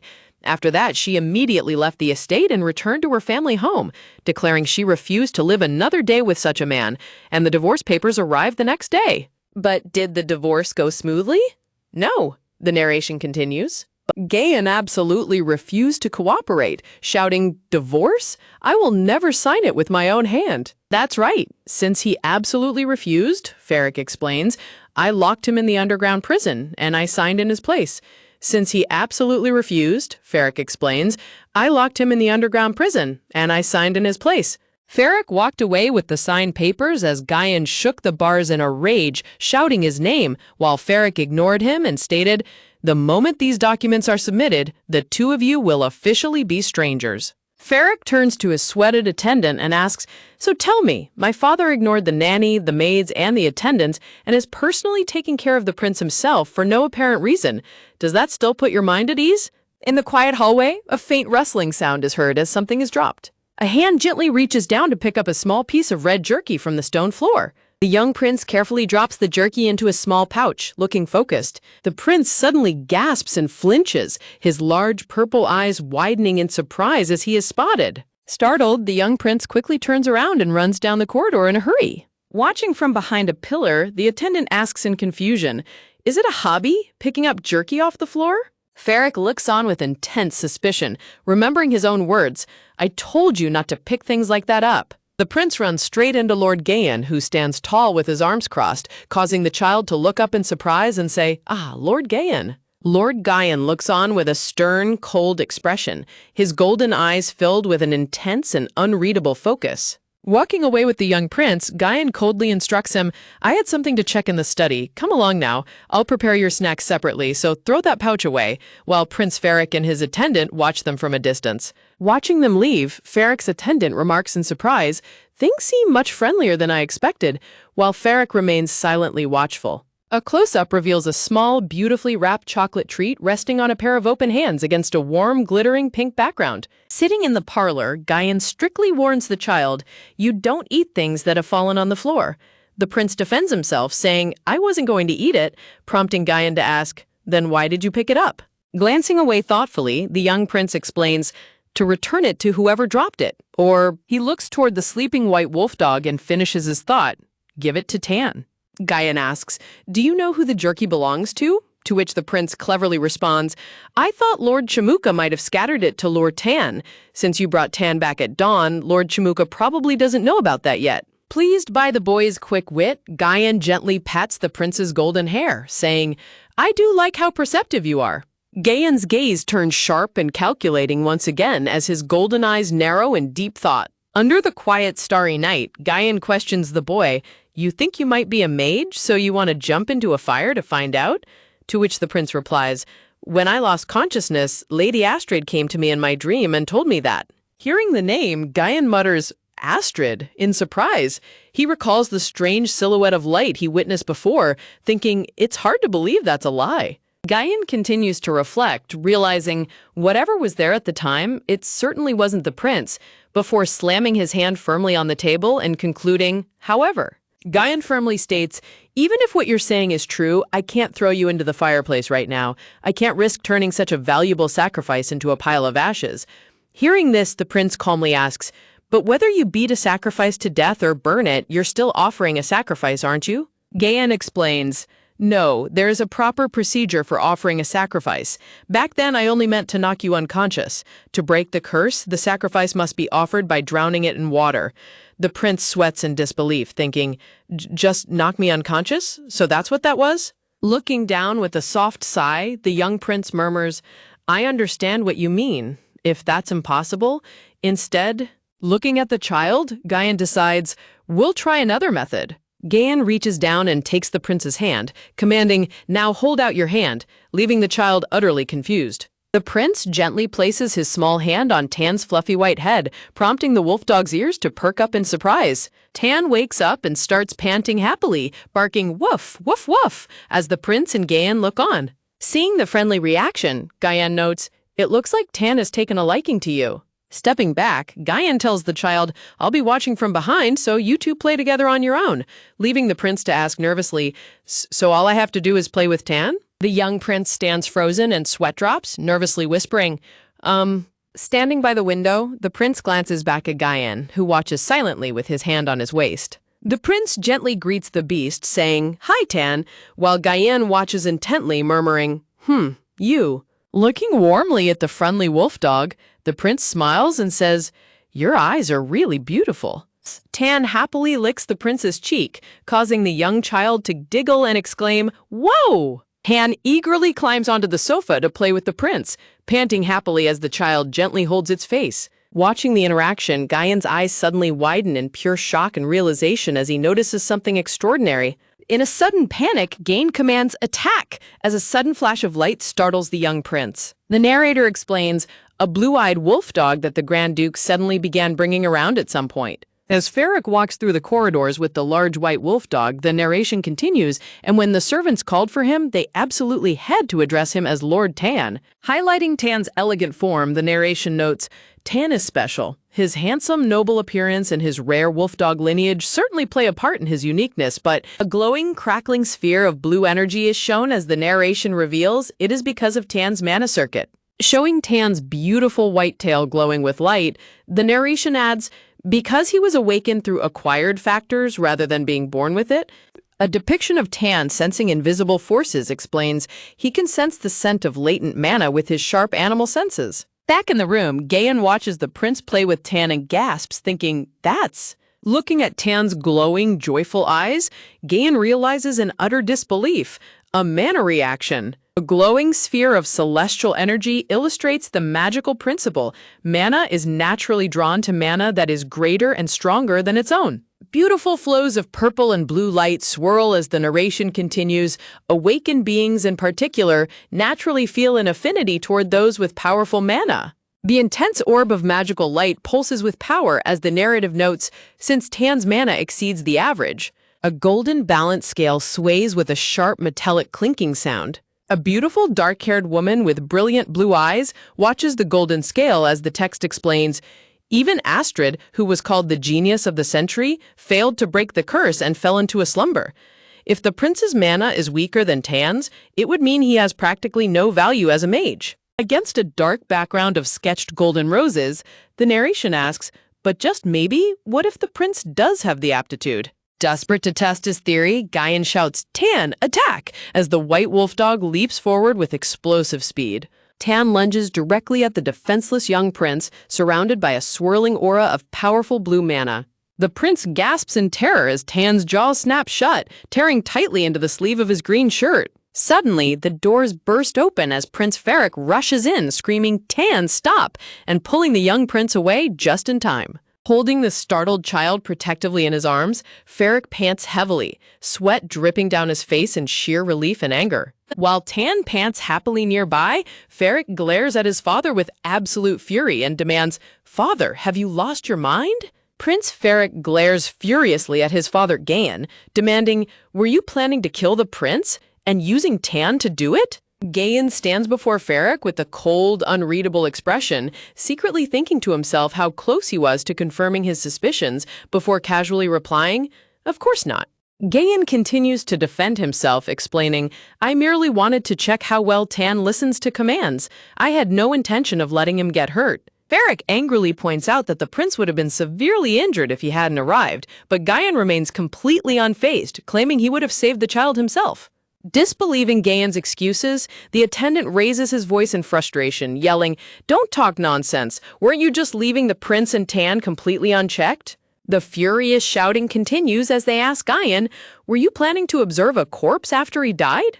Gaian snaps back in anger, yelling, how dare you interject when you don't even know the context, leaving the sweated attendant to wonder what kind of bizarre conversation they are even having. Ferric firmly steps in front of the startled young prince to shield him, declaring, I will protect the prince from now on. If I leave him by your side, father, even 10 lives wouldn't be enough for the sacrifice. Gaian reacts with absolute fury, shouting, do you think I'll allow that? But Ferric coldly retorts, why do I need your permission? Ferric looks down with an intense and unwavering gaze, reminding his father, the current head of Vasilante is not you, father, but me. Summoning his authority, Ferric calls out, Knights, as a group of fully armed soldiers immediately march into the room. As the knights surround Gaian, Ferric calmly states that it is a reasonable measure to protect the sacrifice's safety, leaving Gaian to gasp in shocked disbelief at his son's defiance. As Gaian's angry shouts echo through the castle, the narration notes that this marks his 7th trip to the underground prison. In a beautifully decorated bedroom filled with toys, a maid apologetically says, I am so sorry for making you experience such a frightening ordeal. The maid explains to the young prince that to ensure his safety, His Grace ordered a new room to be prepared for him in the main castle instead of the annex. Two servants carry a small white bed into the spacious new quarters as the maid highlights its amenities, noting that it includes a bedroom, dressing room, reception room, terrace, and an adjoining room. Looking down with deep regret, Hilda apologizes to the prince, admitting she never should have withdrawn his escorts regardless of what he said. Standing quietly in the background, the stern-faced nanny remains silent, observing the exchange. Hilda reassures the worried prince, telling him that since His Grace will be keeping a close eye on things now, he shouldn't have to worry for the time being. Smiling warmly, Hilda softly replies, yes. When the prince asks what will become of Lord Gayan, he recalls being told that Gayan will be locked up in the underground prison until His Grace decides to release him. The young prince looks down thoughtfully, softly murmuring, "Until he releases him, you say?" The prince turns around to look at his nanny, who stands tall and silent in the middle of his grand new parlor. Hilda adds a reassuring detail, mentioning that His Grace usually releases Gayan within around 10 days, which surprises the young prince. The prince expresses his gratitude, saying, "Thank you for telling me, Hilda," to which the nanny steps forward and responds that she is happy to share what she knows. In the elegant parlor, the nanny carefully pours a hot beverage from a beautiful teapot for the young prince.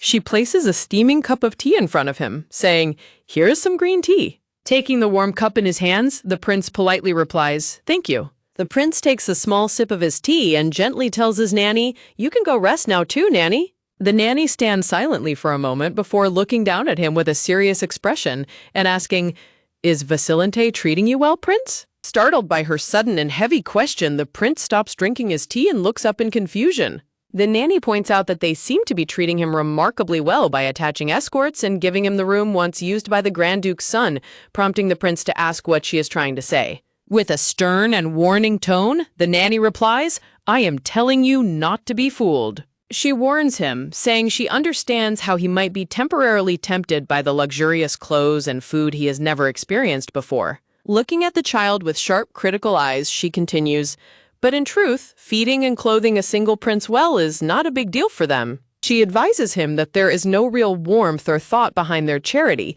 comparing their actions to simply dusting an ornament or refilling a vase with water. The nanny firmly tells the silent prince that they are merely managing what they have been given, rather than showing genuine care.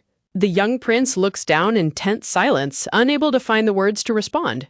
A quiet click is heard as the teacup is set back down on its saucer. The prince defends his actions, explaining that he is risking his life here and is only trying to get on the good side of the powerful people holding his lifeline. He argues that being cooperative is only natural, but the nanny sharply cuts him off, stating, "You are wrong." The nanny firmly reminds him of their promise, warning him that his role is not to get on their good side and that he must avoid getting closer to them than necessary. She outlines the terrifying consequences if it were ever discovered that he is a body double, and specifically if they found out that he is actually a girl, which would bring ruin to the imperial family. She asks him if the imperial family would have any reason to keep their promise to him if his secret were exposed, leaving the young child staring in wide-eyed shock. A heavy, tense silence fills the room as the hot tea sits untouched on the table. The nanny looks at him knowingly and asks, "You're terrified you won't be able to return to your prince, aren't you?" The child's eyes are cast in shadow as the nanny points out his deepest fear, that staying here too long might lead to a mistake. The young girl stands alone in her thoughts, terrified that a misunderstanding on her part will result in the real prince being dragged to this dangerous place next. Gripping her clothes tightly, she silently acknowledges her nanny's desperation, knowing how difficult it would be for the Empire to swap out a hostage a second time without starting a war. Looking down with a heavy heart, she thoughtfully reflects that while such an outcome would be tragic, she can easily guess how His Majesty would react to the situation. A close-up shot of the young prince with yellow blonde hair looking forward with deep seriousness, his brilliant purple eye reflecting a quiet determination. Standing tall and straight before the prince, the nanny maintains a cold, resolute posture as she warns him, "There are 6 princes, so what does it matter if there's one less?" Beneath her elegant dress, the nanny's hands are clenched together tightly, trembling with the heavy burden of their dangerous secret. The prince continues to look at her with an unwavering and mature gaze, completely unfazed by her warning. In a gentle tone, the prince replies, "But you don't feel that way, right, nanny?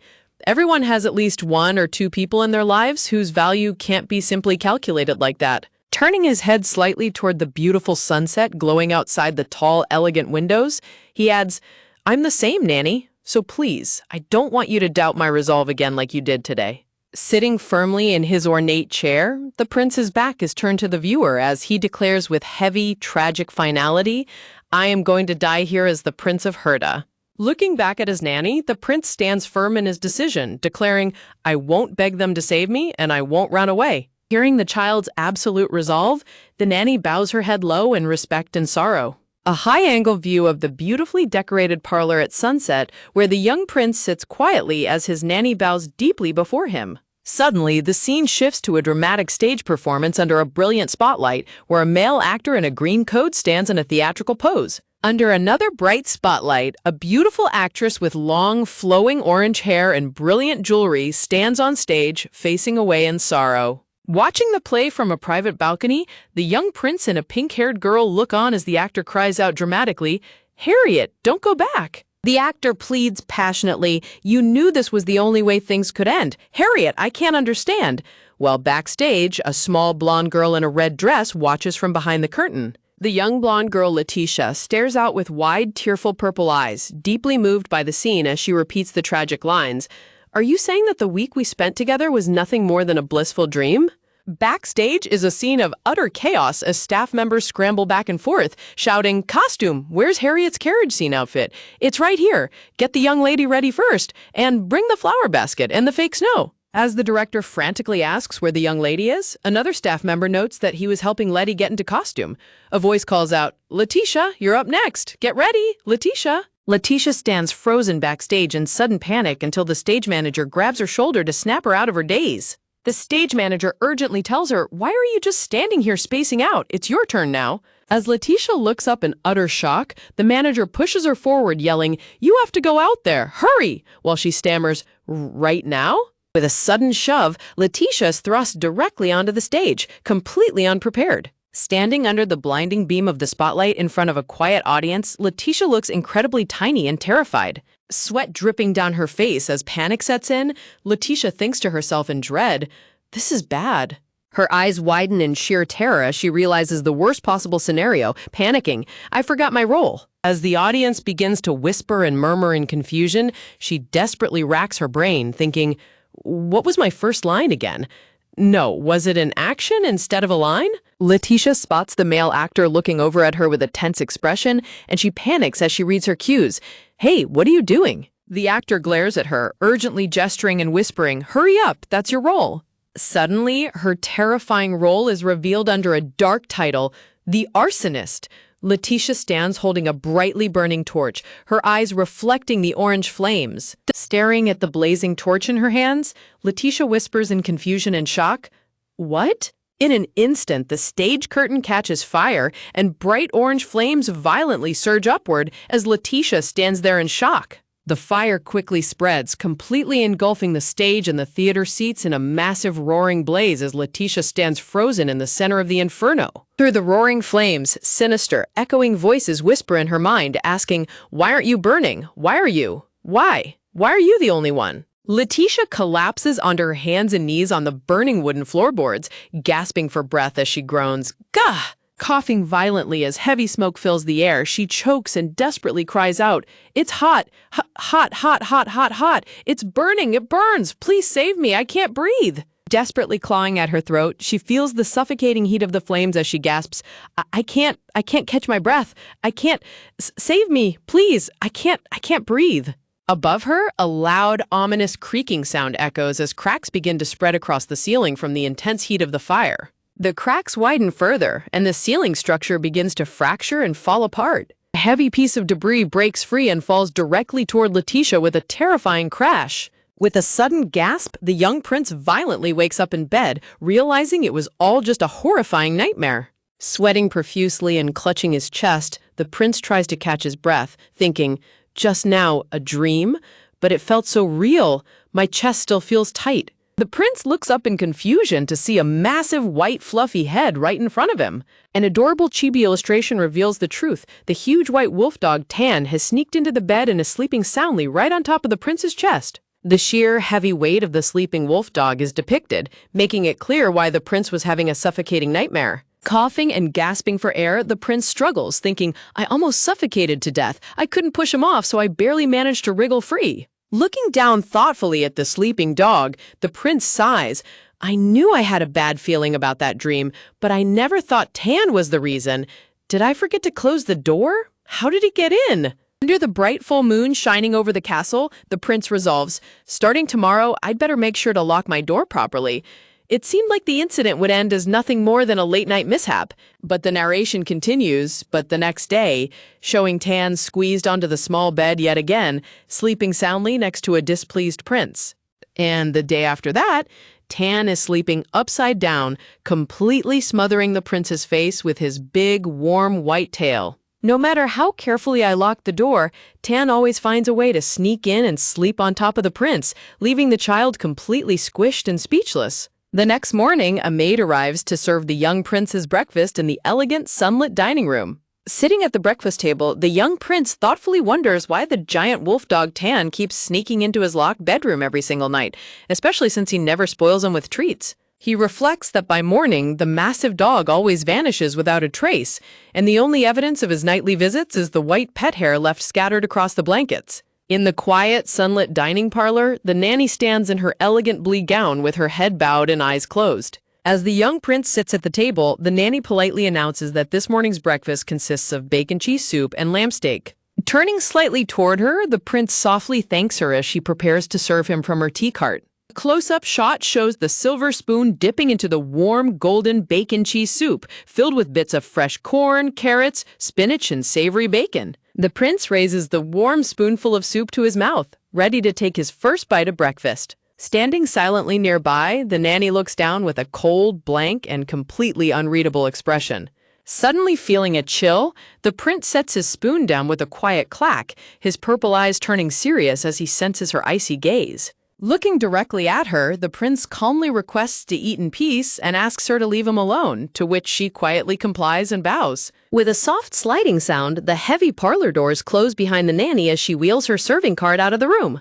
Alone at last, the prince slumps in his chair, thinking about how incredibly awkward and tense things have felt between them ever since their confrontation. He sighs heavily, realizing that for the time being, he has no choice but to endure this suffocating atmosphere. A close-up shot reveals the prince's brilliant purple eyes, filled with a mixture of quiet sadness and deep contemplation.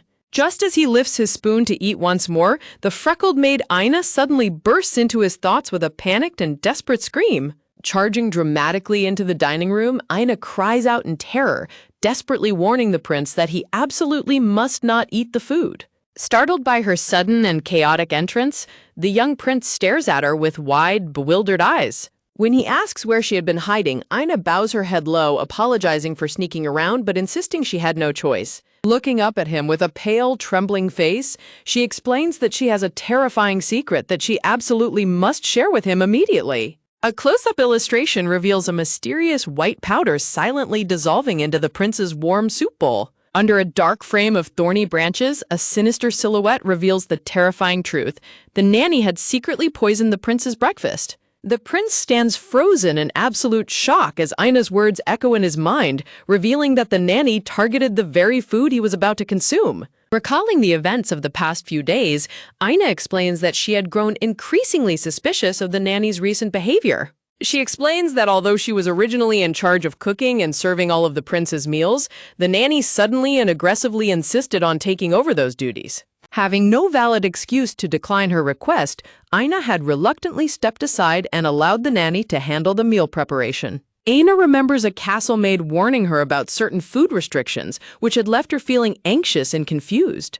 She explains that earlier that morning, a castle maid informed her about some rotten ingredients in the kitchen, prompting Aina to go investigate before they could be served to the prince. Upon arriving at the kitchen, Aina had peeked through the door and softly called out to the nanny. Peeking inside, Aina's eyes had widened in sheer horror as she witnessed something completely unexpected. Through the crack in the door, she had caught the nanny red-handed, surreptitiously emptying a packet of white powder directly into the prince's soup bowl. Returning to the present, the prince looks down in dark silence, absorbing the shocking revelation that his nanny was actively trying to poison him. Closing his eyes, the prince bitterly realizes how naive he had been to think that they could find some common ground, despite their difficult circumstances. Standing in a cold blue light, he reflects that since they were both hostages separated from their loved ones, he foolishly believed they might at least sympathize with one another. He had assumed that even if she disliked him, she would still cooperate for the sake of achieving her own ultimate goals. Staring at the nanny's cold turned back, he realizes with a heavy heart how completely mistaken he was. He reflects that her patience has clearly run out, and that to her, the exact manner of his death makes absolutely no difference. The prince recalls that the secret pact only required non-interference if the hostage died, meaning that speeding up his death by a few days was simply a logical and efficient choice for her to return home.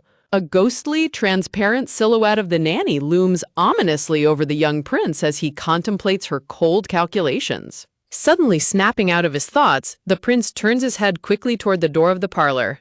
The scene shifts to the prince meeting with a tall, elegantly dressed nobleman in his private quarters, politely apologizing for the suddenness of his visit. The handsome, dark-skinned lord sits comfortably in his armchair, kindly asking the prince about the favor he has come to request. Looking back on his decision, the prince reflects that he had briefly considered ignoring Ina's warning and eating the poisoned food anyway. He contemplated that letting the poison take him might have put a mercifully quick end to his exhausting, lie-filled existence. Watching the dark-skinned lord listen attentively, the prince acknowledges that while dying might have been the easiest escape, he chose a different path. Looking up at the lord with a polite yet resolute smile, the young prince firmly requests that his nanny be sent back to the empire immediately. The lord looks surprised by the request, leaning forward to ask the prince for a more detailed explanation behind his sudden desire to dismiss her. Against a golden background of floral silhouettes, the prince's inner thoughts reveal that he has no intention of sharing the true, dark reason behind his request. His resolve hardens as he silently declares that he refuses to die a pointless, passive death,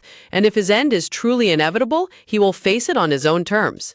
In a faded, sepia-toned memory, a young blonde child looks up in tense silence at a tall, imposing man standing beneath a starry sky. The blonde child's brilliant gaze is shown as the memory of a cruel voice echoes, mockingly commanding them to crawl on all fours like a dog to receive what they want. The beautiful woman with long dark hair holds the young boy's hands gently, telling him, "People like me are mages." The voice in his memories echoes, urging him, "Get on my back. Your insight and quick wit truly appeal to me." Below, a final thought resonates. My death has value then, doesn't it? I want to at least determine the purpose for which I will die. The young prince looks ahead with his brilliant purple eyes, filled with quiet determination and deep contemplation. The cool night breeze gently blows through the open terrace doors, rustling the curtains of the quiet, dimly lit bedroom. In the spacious and luxurious bedroom bathed in a soft blue moonlight, the young prince sleeps soundly with the massive white wolf dog, Tan, curled up beside him. The prince rests peacefully under his blanket, completely unaware of the massive white dog sleeping soundly right next to his pillow. Suddenly, a dark silhouette quietly peeks through the small gap of the opening bedroom door. Hearing a faint rustling sound in the dark, the young prince slowly opens his eyes, immediately sensing a presence in his room. Startled by the unexpected sound, the prince's eyes widen as he panics, thinking, who could be coming at this hour? Could it be? Bracing himself for the nanny, the prince is utterly shocked to see a silver-haired boy standing before him, carrying the giant wolf dog on his back. The young prince gasps in sheer bewilderment, staring at the unexpected visitor with wide, startled eyes. Recognizing the boy, the prince stammers, "Ah, Lord Chamuka," while Chamuka simply clicks his tongue with an annoyed frown. The prince asks in surprise, "Were you sneaking into my room every time?" To which Chamuka nonchalantly replies, "What of it? Just go back to sleep." With a cool, defensive look, Chamuka asks, "Did you think I came to kill you in the dead of night?" And the prince sweat drops, replying, "It's not that." Looking at Chamuka, the prince thoughtfully wonders, if Tan keeps wandering outside to the point that he has to search for him, wouldn't it be better to just put a collar on him? But looking at the peacefully sleeping dog, the prince questions, "But why?" Chamuka remains silent, staring back at the prince with his piercing golden eyes. Trying to be helpful, the prince says, "If you would be so kind as to tell me where I should take him, I will take him there myself next time." Chamuka asks, "Are you not curious to know the reason I don't restrain him?" And the prince immediately replies, "I am." The prince sweat drops and sighs, thinking, even if I try to let the matter pass quietly. Chamuka explains, "Because I am certain that you did not leave him without a collar out of ignorance." Chamuka stands quietly, his expression softening as he carries his sleeping wolf dog. Chamuka remarks, "You have a sharp wit," causing the prince to feel a sudden wave of familiarity, thinking a familiar feeling like déjà vu. Chamuka reveals the central room on the third floor, catching the prince completely off guard as his eyes widen in surprise. Turning to leave with the dog, Chamuka says, "I'll take him with me today, so you go to sleep." And the prince politely replies, "Ah, all right, return safely." Sinking back into his bed, the prince pulls up his blanket, sighing, "I don't know why confusing events keep following me all day long." As Chamuka walks out, the prince blinks in confusion and mutters, "What? Yes." The prince ponders in confusion, wondering, that happened during the day. How did the news spread so quickly? No, it seems she is just suffering from living in a strange land, so I wanted to take her circumstances into account so she could stay with her family. Chamuka notes, "I am currently in no position to return to the Empire, but the nanny is not. I also heard that it has been decided you will dine with us from now on." Chamuka asks, "Will this be a bother to you?" To which the prince replies, "Not at all." Chamuka then adds, "My father wishes to ensure your safety, so I think he will like that." The prince smiles weakly, saying, "All right," while inwardly grumbling he always does as he pleases. Chamuka looks back with a handsome, cool expression and says, "I'll see you tomorrow at the breakfast table." With a loud click, the heavy bedroom door shuts, leaving the young prince sitting alone in the quiet room, completely speechless. Seated at the grand dining table under a sparkling chandelier, the prince politely bows his head, saying, "Thank you for allowing me to join you, Your Grace." The prince wears a bright, charming smile as he reflects, "Last time I felt confused in several ways." His thoughts continue confidently, "But today I am confident in my ability to remain calm no matter what happens. And I don't think there is anything more confusing than being kidnapped while eating." The tense silence is broken as the Duke suddenly asks, "You requested to return the nanny to the Empire, didn't you?" causing the prince to shudder slightly. Leaning forward with a serious and imposing gaze, the Duke firmly states, "I would like to hear the reason in detail." He presses further, repeating, "Did you ask to send your nanny back to the Empire? I'd like to hear the exact reason." The prince sweat drops and stammers, thinking to himself, "I feel like I've been getting asked the same thing since yesterday," as the curious questions from everyone echo in his mind. Maintaining his composure, the prince explains, "As I mentioned to N, my nanny seems to be struggling a lot with living in a foreign land. Is that going to be a problem?" The Duke shakes his head calmly and replies, "No, I was just asking to confirm." The Duke remarks, "No matter how accommodating the Grand Duke's castle is, it won't be as comforting as your nanny's touch." To which the prince politely reassures him, "It's not.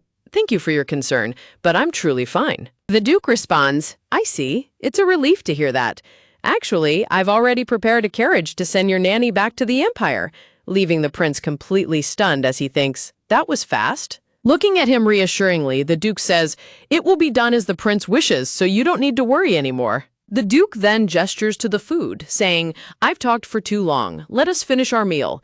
And the prince politely nods, replying, "Okay." As the utensils clink against the plates, the prince reaches for his food while silently repeating, "Worry?"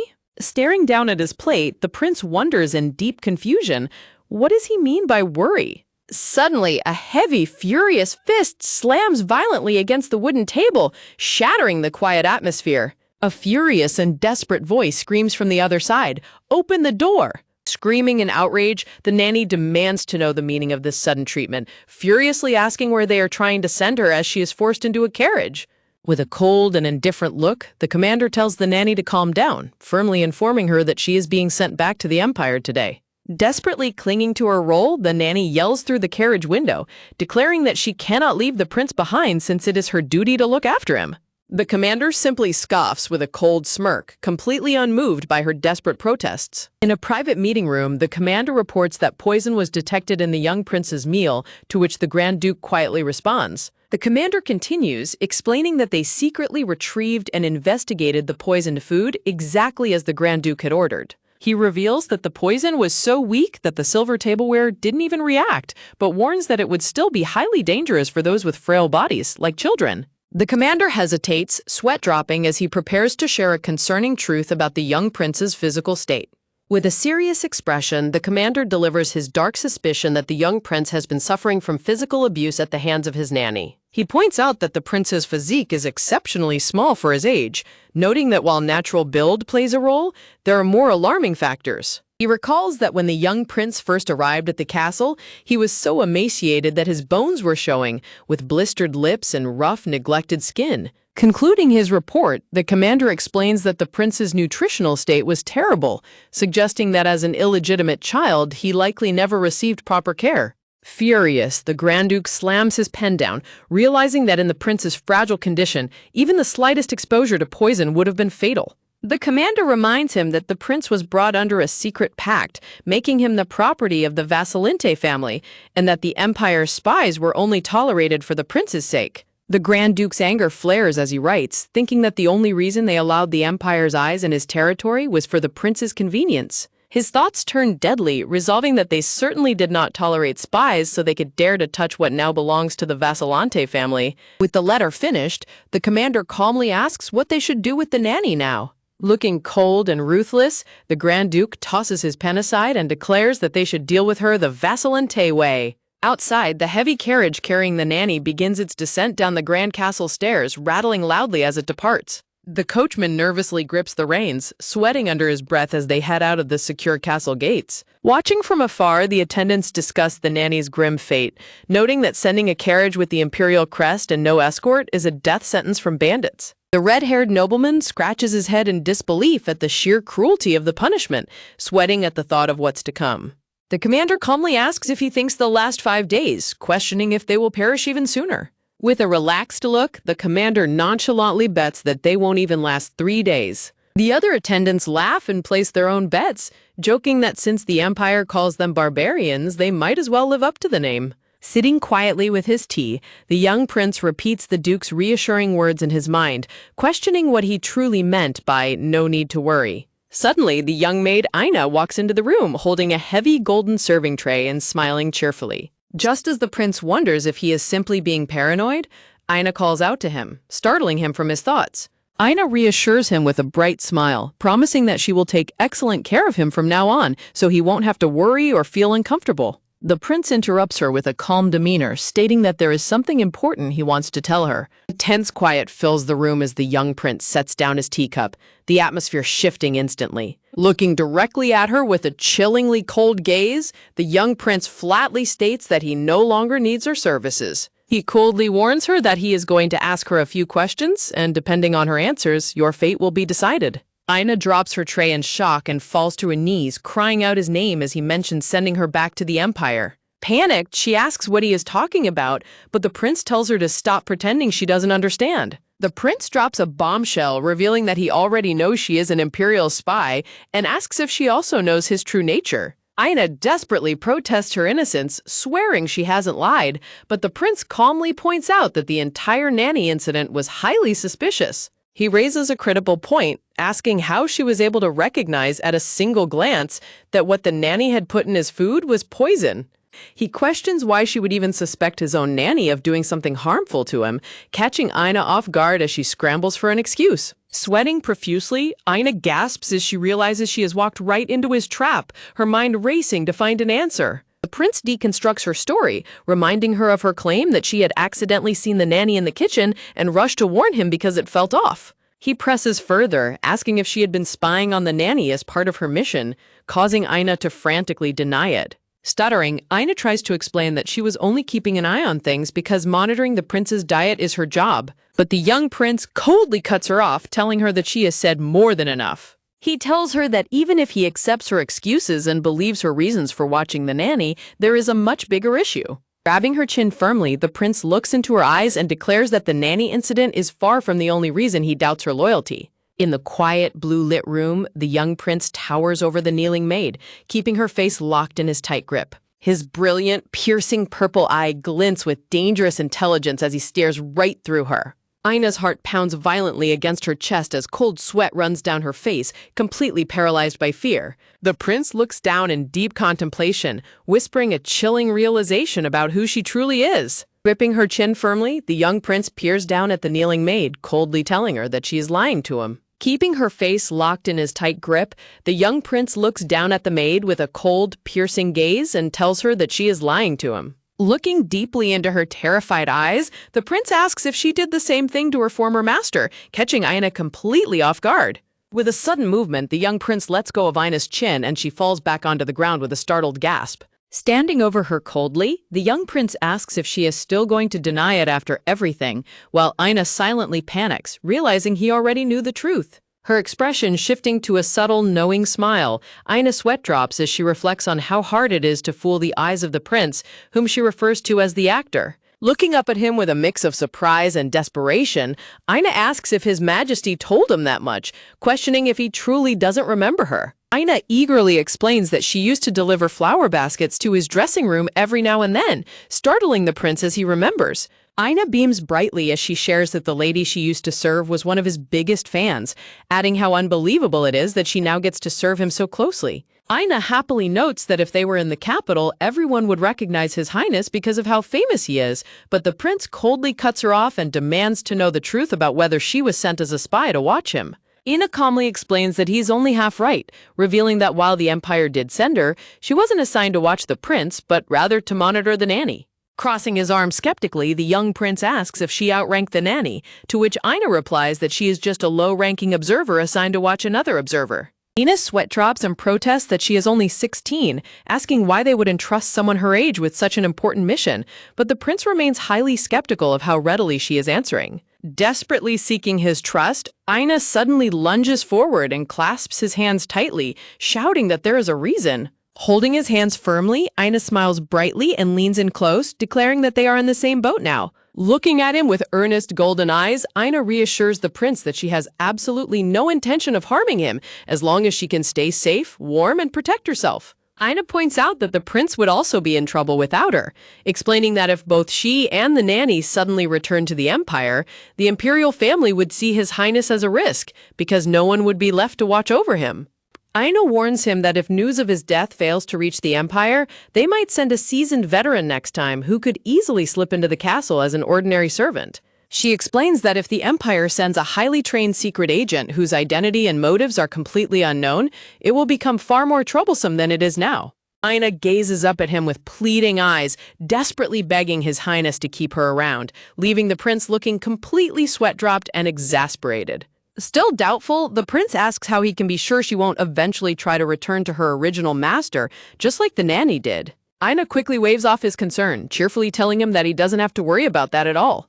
Aina explains that the person she originally served was a frail young lady from a branch of the imperial family, and after she passed away, Aina had nowhere else to go but the imperial household. The young prince remains silent for a moment, contemplating her words in quiet thought. Aina bursts into tears and dramatically complains about how inexperienced she is, noting that she has only been on the job for 3 months and already got caught, leading the prince to sigh and finally give in. The prince sighs and tells her to keep working as his personal maid, while also reminding her that she can finally let go of his hand. Moved to tears of joy, Aina clasps her face happily, but the prince quickly warns her that they need to make one thing clear first. Standing with his arms crossed, the prince coldly states that it won't be long before he is dead anyway, so he truly doesn't need anyone's help. Drawn in a cute, simple style, Aina vigorously protests, pointing out that the Grand Duke has been treating him well and even threw the nanny out, while the prince sweat drops and quietly notes that the Duke only treats him well because he plans to kill him.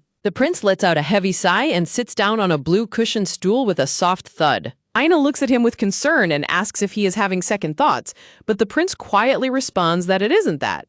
A flashback of the serious and imposing Duke appears in the prince's mind, echoing his reassuring words about sending the nanny back so the prince wouldn't have to worry anymore. Back in the present, Aina remarks that the nanny will probably get scolded a bit, but adds that she brought it upon herself by ignoring orders and acting on her own. The young prince gazes off to the side, quietly agreeing with her. A grim visual of a shattered, blood-splattered carriage appears as the prince reflects that even though they didn't part on good terms, he still hoped she would be all right. The scene reveals the complete wreckage of the carriage under a quiet sunset, pierced by arrows and stained with blood, contrasting sharply with the prince's innocent hope that she got back safely. The attendant speaks with the prince, confirming that the nanny's carriage left 2 days ago, and asking if the prince is worried about her safe return. Smiling warmly, the attendant reassures the prince that the nanny wasn't too upset once she accepted her departure, adding that the duke even gave her plenty of travel money, which makes the prince realize there's no point in dwelling on it. Walking down the sunny corridor, the prince reassures himself, thinking that he should believe she made it back safely since the Grand Duke is a gentleman after all. Suddenly, the young prince stops in his tracks, startled by a sound in the hallway. A pair of small, neat children's shoes take steps across the stone floor. Another pair of smart, polished leather shoes walks steadily down the corridor. The young prince looks up in surprise, letting out a soft gasp. Framed by beautiful pink roses, the prince stands face to face with a silver-haired boy as a polite greeting echoes, "Good afternoon, Lord Chamyuka." The silver-haired boy with striking golden eyes quietly gazes down at the prince. The young prince looks up at the taller boy, feeling a bit confused. Looking down at the prince, the silver-haired boy calmly points out that he had told him where his room was and asks why the prince never came to visit. The prince blinks in confusion, repeating the words, "your room," as his mind tries to process the question. A flashback shows the young prince sleeping peacefully in his bed, having locked his door by wedging a chair firmly against the handle so Lord Tan couldn't get in. Back in the present, the prince sweat drops as he realizes that after he locked the door, he had simply assumed Lord Tan had stopped coming altogether, seeing no reason to bring him over at night. The young prince and the silver-haired boy stand face to face in a high arched stone hallway of the castle. Looking surprised and sweat-dropped, Chamyuka blinks his purple eyes and asks, "Is that all you wanted to say? What exactly were you trying to ask?" A close-up shows the striking golden eyes of the silver-haired boy staring intently down at Chamyuka. Framed by a beautiful, decorative floral border, Chamyuka looks up in curiosity and asks, "Were you waiting for me to come?" The silver-haired boy stands silently, his face cast in shadow, exuding a serious and quiet presence. He explains that Lord Tan fell asleep outside Chamyuka's door and that he carried him back every single time.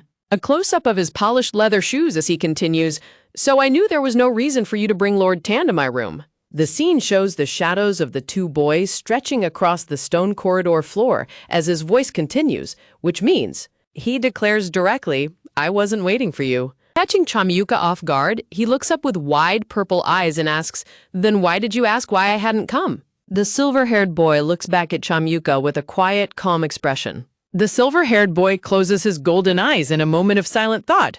Walking away down the brightly lit corridor, he simply replies, "I don't know," leaving Chamyuka standing alone in confusion. Chamyuka watches him walk away, blinking in confusion. In the quiet of the blue-lit night, a beautiful white wolf lies curled up asleep on the floor outside a grand wooden door. Inside the dark room, a heavy wooden chair remains wedged firmly against the door handle to lock it. Chamyuka lies tucked safely in his bed in the spacious blue-toned bedroom. Turning over in bed under the blankets, Chamyuka stares blankly as he contemplates the boy's strange behavior earlier today, wondering if his question about why Chamyuka hadn't visited was actually genuine. Chamyuka gazes out with bright purple eyes, wondering to himself, was he inviting me? Chamyuka sweat drops as he reflects on his recent interactions with Guyan, realizing that the imposing Grand Duke and his attendants only ever say eat your meal, eat your snack, or drink your tea, making it feel like none of them are capable of having a normal conversation. Resting on the floor by his bed, Chamyuka looks down in curiosity, uttering a soft, "hmm." In his room, under the starry night sky, the silver-haired boy sits on an elegant armchair, quietly polishing his sword with a cloth. Suddenly, he looks up in surprise at the sound of a soft knock on his door. Slowly opening the grand double doors, Chamyuka peeks into the room wearing his white nightgown and slippers. Standing framed by a beautiful border of white flowers, Chamyuka looks up politely and offers a quiet, "Hello." Standing inside the luxurious dressing room, Chamyuka looks up at the silver-haired boy and politely says, "Excuse me, I was going to come get him." Looking down at the sleeping white wolf on the sofa, Chamyuka continues, "I wanted to be the one to bring Tan here today. Should I stop doing that from now on?" The silver-haired boy turns his back slightly and indifferently replies, "Do as you please." Standing in the middle of the spacious, decorated dressing room, Chamyuka awkwardly offers, "Well then, I should..." Backing away awkwardly with a sweat drop, Chamyuka adds, "Since I've brought Tan back, I'll be going now," while thinking to himself about how incredibly awkward the atmosphere is. Suddenly, the other boy calls out, "Wait a moment." The silver-haired boy turns to him with a cold expression and instructs, "Stay until you've seen Tan lie down." He leans down and gently picks up the large white wolf from the sofa while Chamyuka watches him with a look of surprise. Chamyuka watches in quiet contemplation. Holding the sleeping white wolf in his arms, the silver-haired boy pushes open the large double doors to another room. He walks toward a large, ornate wooden cabinet, prompting Chamyuka to look on in surprise. Chamyuka gazes inside, thinking, this room is… As the silver-haired boy responds, that's right. The dressing room is lined with neat clothes racks holding various coats and elegant suits. Opening the lower doors of the large cabinet with a soft click, the silver-haired boy prepares to put the wolf inside. Inside the cabinet, a cozy bed of pillows and blankets has been neatly laid out for the white wolf to sleep on. The boy looks back over his shoulder at Chamyuka and tells him, I'll give you a moment to say goodnight, to which a startled Chamyuka replies, okay. Waving his hand gently, Chamyuka smiles and says, sweet dreams, Tan. But in his mind, he is completely bewildered, wondering why the wolf's bed is inside a storage cabinet in the dressing room. Chamyuka contemplates the situation, thinking about how he thought Tan would have a room of his own, only to find he is kept in a storage cabinet inside the dressing room. Chamyuka continues to ponder, noting that it's not as though the boy doesn't care about Tan, nor is the Grand Duke's castle short on rooms. Looking at the sleeping white wolf, Chamyuka reaches a chilling realization, wondering, like he's trying to hide Tan? Suddenly, a loud, sharp sound echoes through the quiet dressing room, startling both boys. Startled, Chamyuka gasps, what was that just now? While the silver-haired boy tisks in annoyance. In a sudden, swift motion, the silver-haired boy grabs Chamyuka's arm and pulls him close. Holding Chamyuka tightly against him behind a curtain, the boy presses a finger to Chamyuka's lips and whispers, be quiet, don't even make a sound. Paralyzed with fear, Chamyuka covers his mouth, sweating profusely with wide, startled purple eyes. The silver-haired boy's hand reaches out and tightly grips the handle of a heavy wooden door.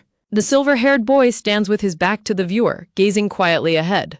The silver-haired boy turns his head slightly, his sharp yellow-gold eyes filled with a quiet, serious expression. Suddenly, the double doors swing open as the imposing Grand Duke walks into the room, accompanied by an attendant. The Grand Duke looks on with a stern and cold expression as he declares, Tan is supposed to remain in the tower. The Grand Duke stands tall in the dressing room, facing the young silver-haired boy, who looks back at him. The silver-haired boy stands in front of the clothing racks, silently observing his father's arrival. Hiding behind the heavy curtains, the young Prince Chamyuka covers his mouth to suppress any sound, sweating profusely as a heavy, terrifying pressure fills the air. Defending his actions, the silver-haired boy reasons, surely it's fine for him to be outside once in a while. Even father has brought him out a few times. The Grand Duke coldly refutes him, stating, that's a different matter. Besides, only the clone was permitted, not the original. A close-up reveals the striking, glowing golden eye of the silver-haired boy as he absorbs his father's harsh words. Stepping forward with determination, the Grand Duke firmly announces, I'm taking Tan. Desperate to stop him, the silver-haired boy protests, shouting, no, please leave Tan where he is. I will hear no objections, the Grand Duke responds coldly, reaching down with a sharp clatter to grab the edge of the heavy wooden cabinet. With a loud, resounding crash, the Grand Duke effortlessly slides the massive cabinet aside, revealing a hidden compartment beneath the floorboards. Watching from his hiding spot, Chamyuka is completely bewildered, wondering why the Duke is moving the cabinet instead of picking up the sleeping wolf, when suddenly a loud splintering sound echoes through the room. With a sharp, splintering wood sound, the floorboards break away, revealing a sleek, dark coffin hidden directly beneath the cabinet. To Chamyuka's shock, the Grand Duke reaches down and lifts the heavy black coffin, which slowly drips a mysterious liquid as he holds it.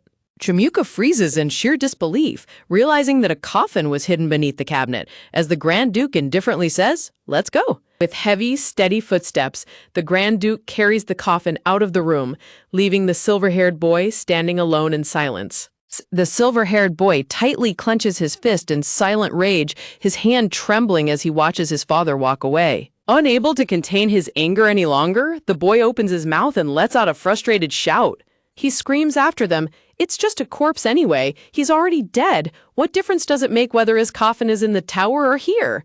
The attendant breaks into a nervous sweat at the boy's outburst, while the Grand Duke glances back over his shoulder with a chillingly cold look. Ignoring the boy's words, the Grand Duke turns back and continues walking away with the coffin. The young boy is left standing completely alone in the center of the room, staring at the shattered floor where the hidden coffin was once kept. A heavy silence falls over the room.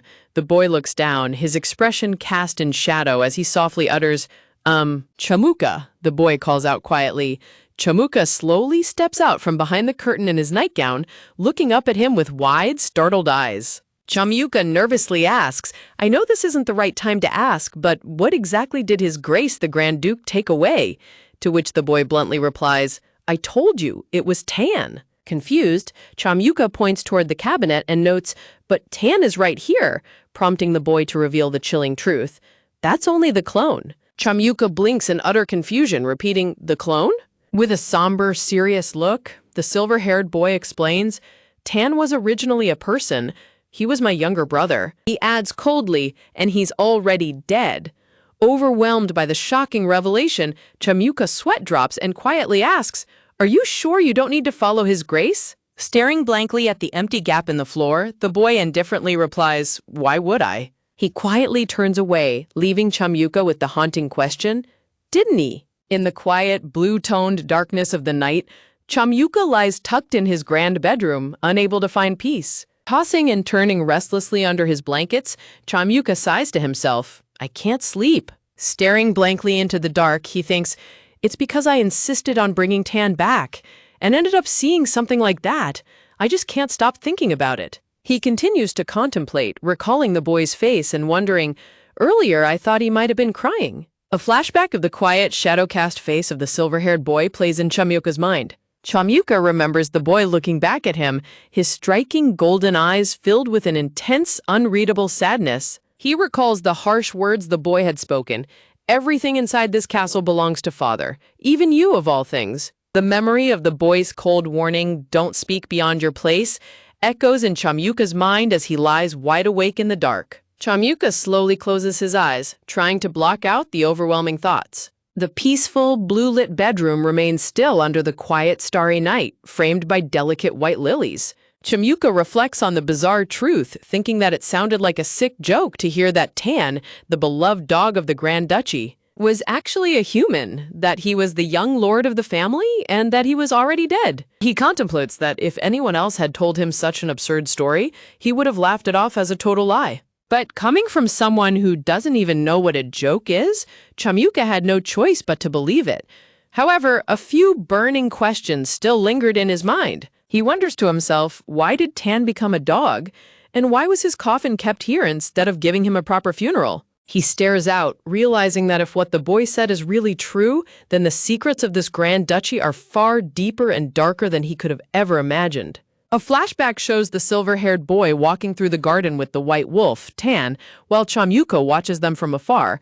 The narration reads, How did Lord Chamuka feel leading Tan, and who is supposedly dead, around the Grand Duke's castle? Chamuka stands bathed in bright garden light, looking thoughtful as the narration asks, just what kind of feelings was he harboring? The silver-haired boy stands with his back turned, coldly warning Chamuka, don't overstep your bounds. Chamuka gasps silently, his eyes wide with shock and fear at the cold warning. Cast in shadow, Chamuka looks down with a saddened, heavy expression. The scene transitions to a grand, misty bathhouse where rose petals float on the sparkling water. Chamuka stands in the center of the deep pool as a maid prepares to attend to him. A close-up of Chamuka in the warm bathwater, his face solemn and deep in thought. The maid approaches with a towel, concerned by his demeanor, and asks, Your Highness, what's on your mind? You have such a gloomy expression. In a cheerful chibi-style scene, the maid happily scrubs Chamuka's arm with soap while he looks on with a sweat drop. Chamuka protests, I didn't get assigned an exclusive maid just to be waited on, but she brightly cuts him off, saying, Oh, don't be like that. Tilt your head back, I'll wash your hair. Giving up, Chamuka sighs, Do whatever you want. As she pours warm water over his head, the maid asks, Do you know what surprised me the most when I first saw you, Your Highness? To which Chamuka simply asks, What was it? Gently running her fingers through his wet blonde hair, she explains, I thought you had curly hair. At first I thought you straightened it on purpose, but even when wet, it stays perfectly straight. Chamuka tilts his head back in curiosity and asks, Why curly? Prompting the maid to hesitate before saying, Well, leaning in close, the maid whispers, Back when you were a baby, you had such angelic curly hair. Seeing a tiny angelic thought bubble of himself, Chamuka deadpans, You're talking about my role in Rachacha's trial. The maid proudly crosses her arms and laughs, Well, curly or straight, it doesn't matter. I just realized that something else is much more important. Looking over his bare shoulder, Chamyuka's striking purple eyes glisten in the misty bath. Framed by elegant white lilies, Chamyuka softly asks, "What do you mean?" The maid eagerly urges him, "Don't be shy. You know it too, Your Highness. It's your exceptional beauty. Please lie back so I can lather it."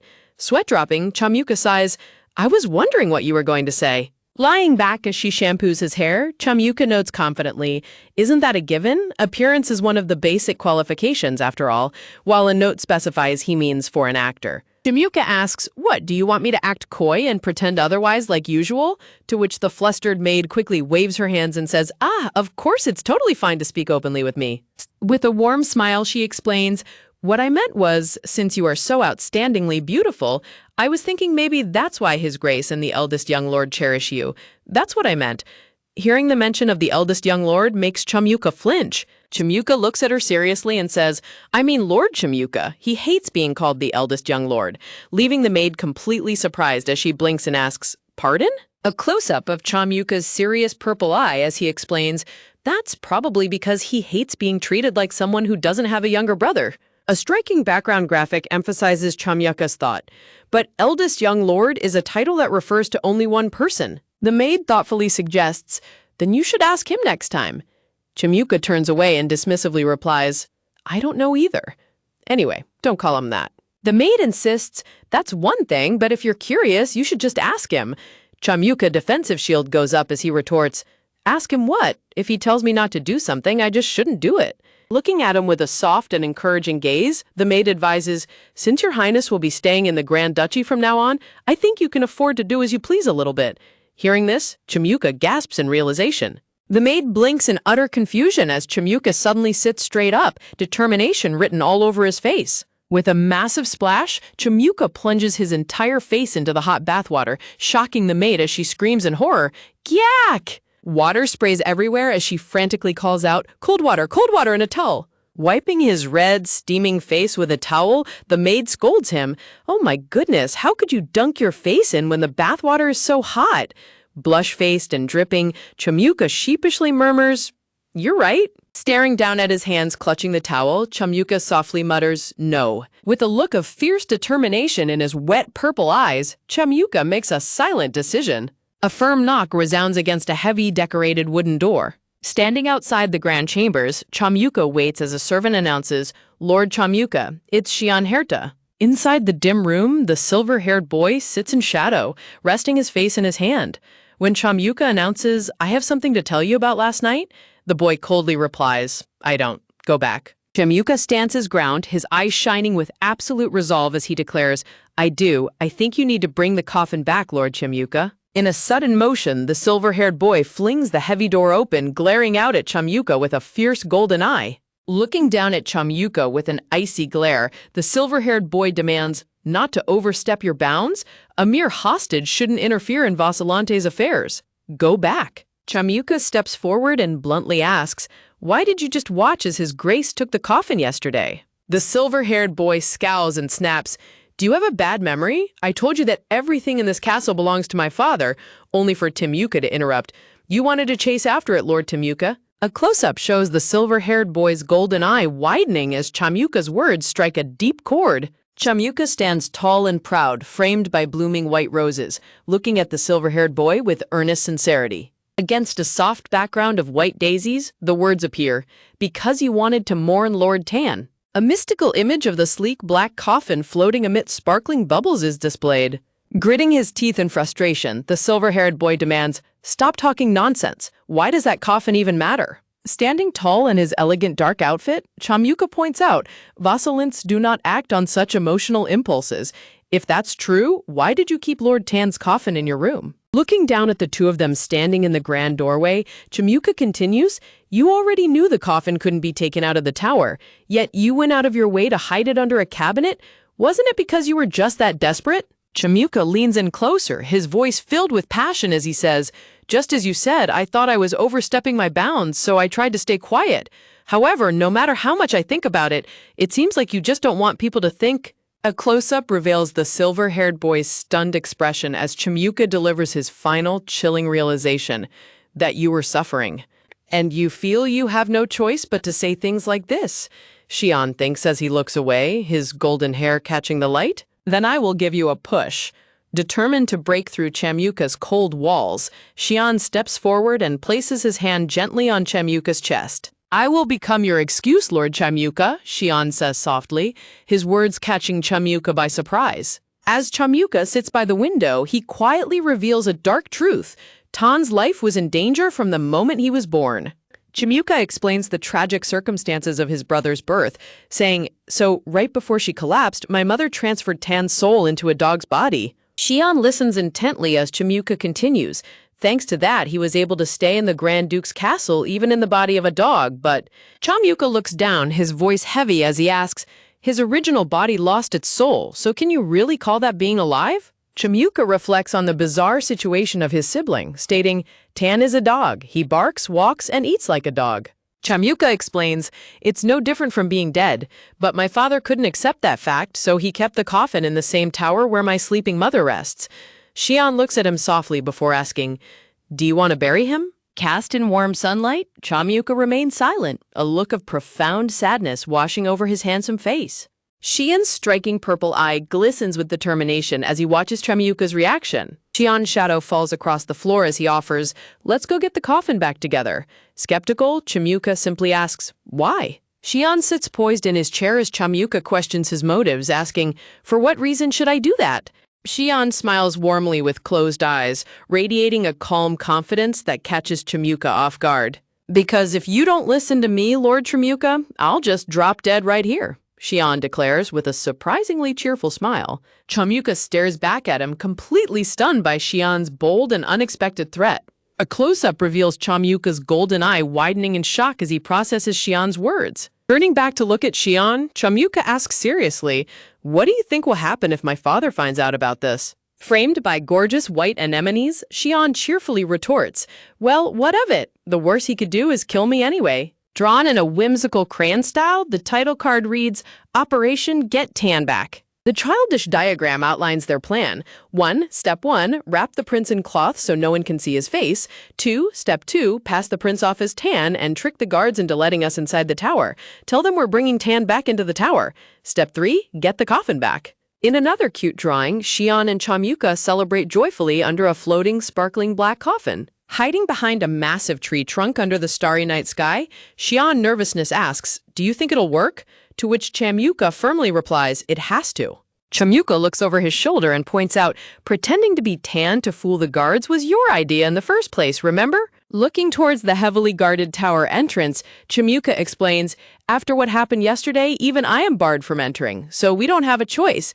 The only one who can get past the guards is Tan, since they've been ordered that he must remain in the tower, and only a handful of people know that Tan is actually a coffin. Which means the guards won't know any better if you go in pretending to be a dog," Chamyuka says as he holds up a large white sheet, offering, "Here." Xian swallows hard and breaks into a nervous sweat as he looks at the massive cloth meant to cover him.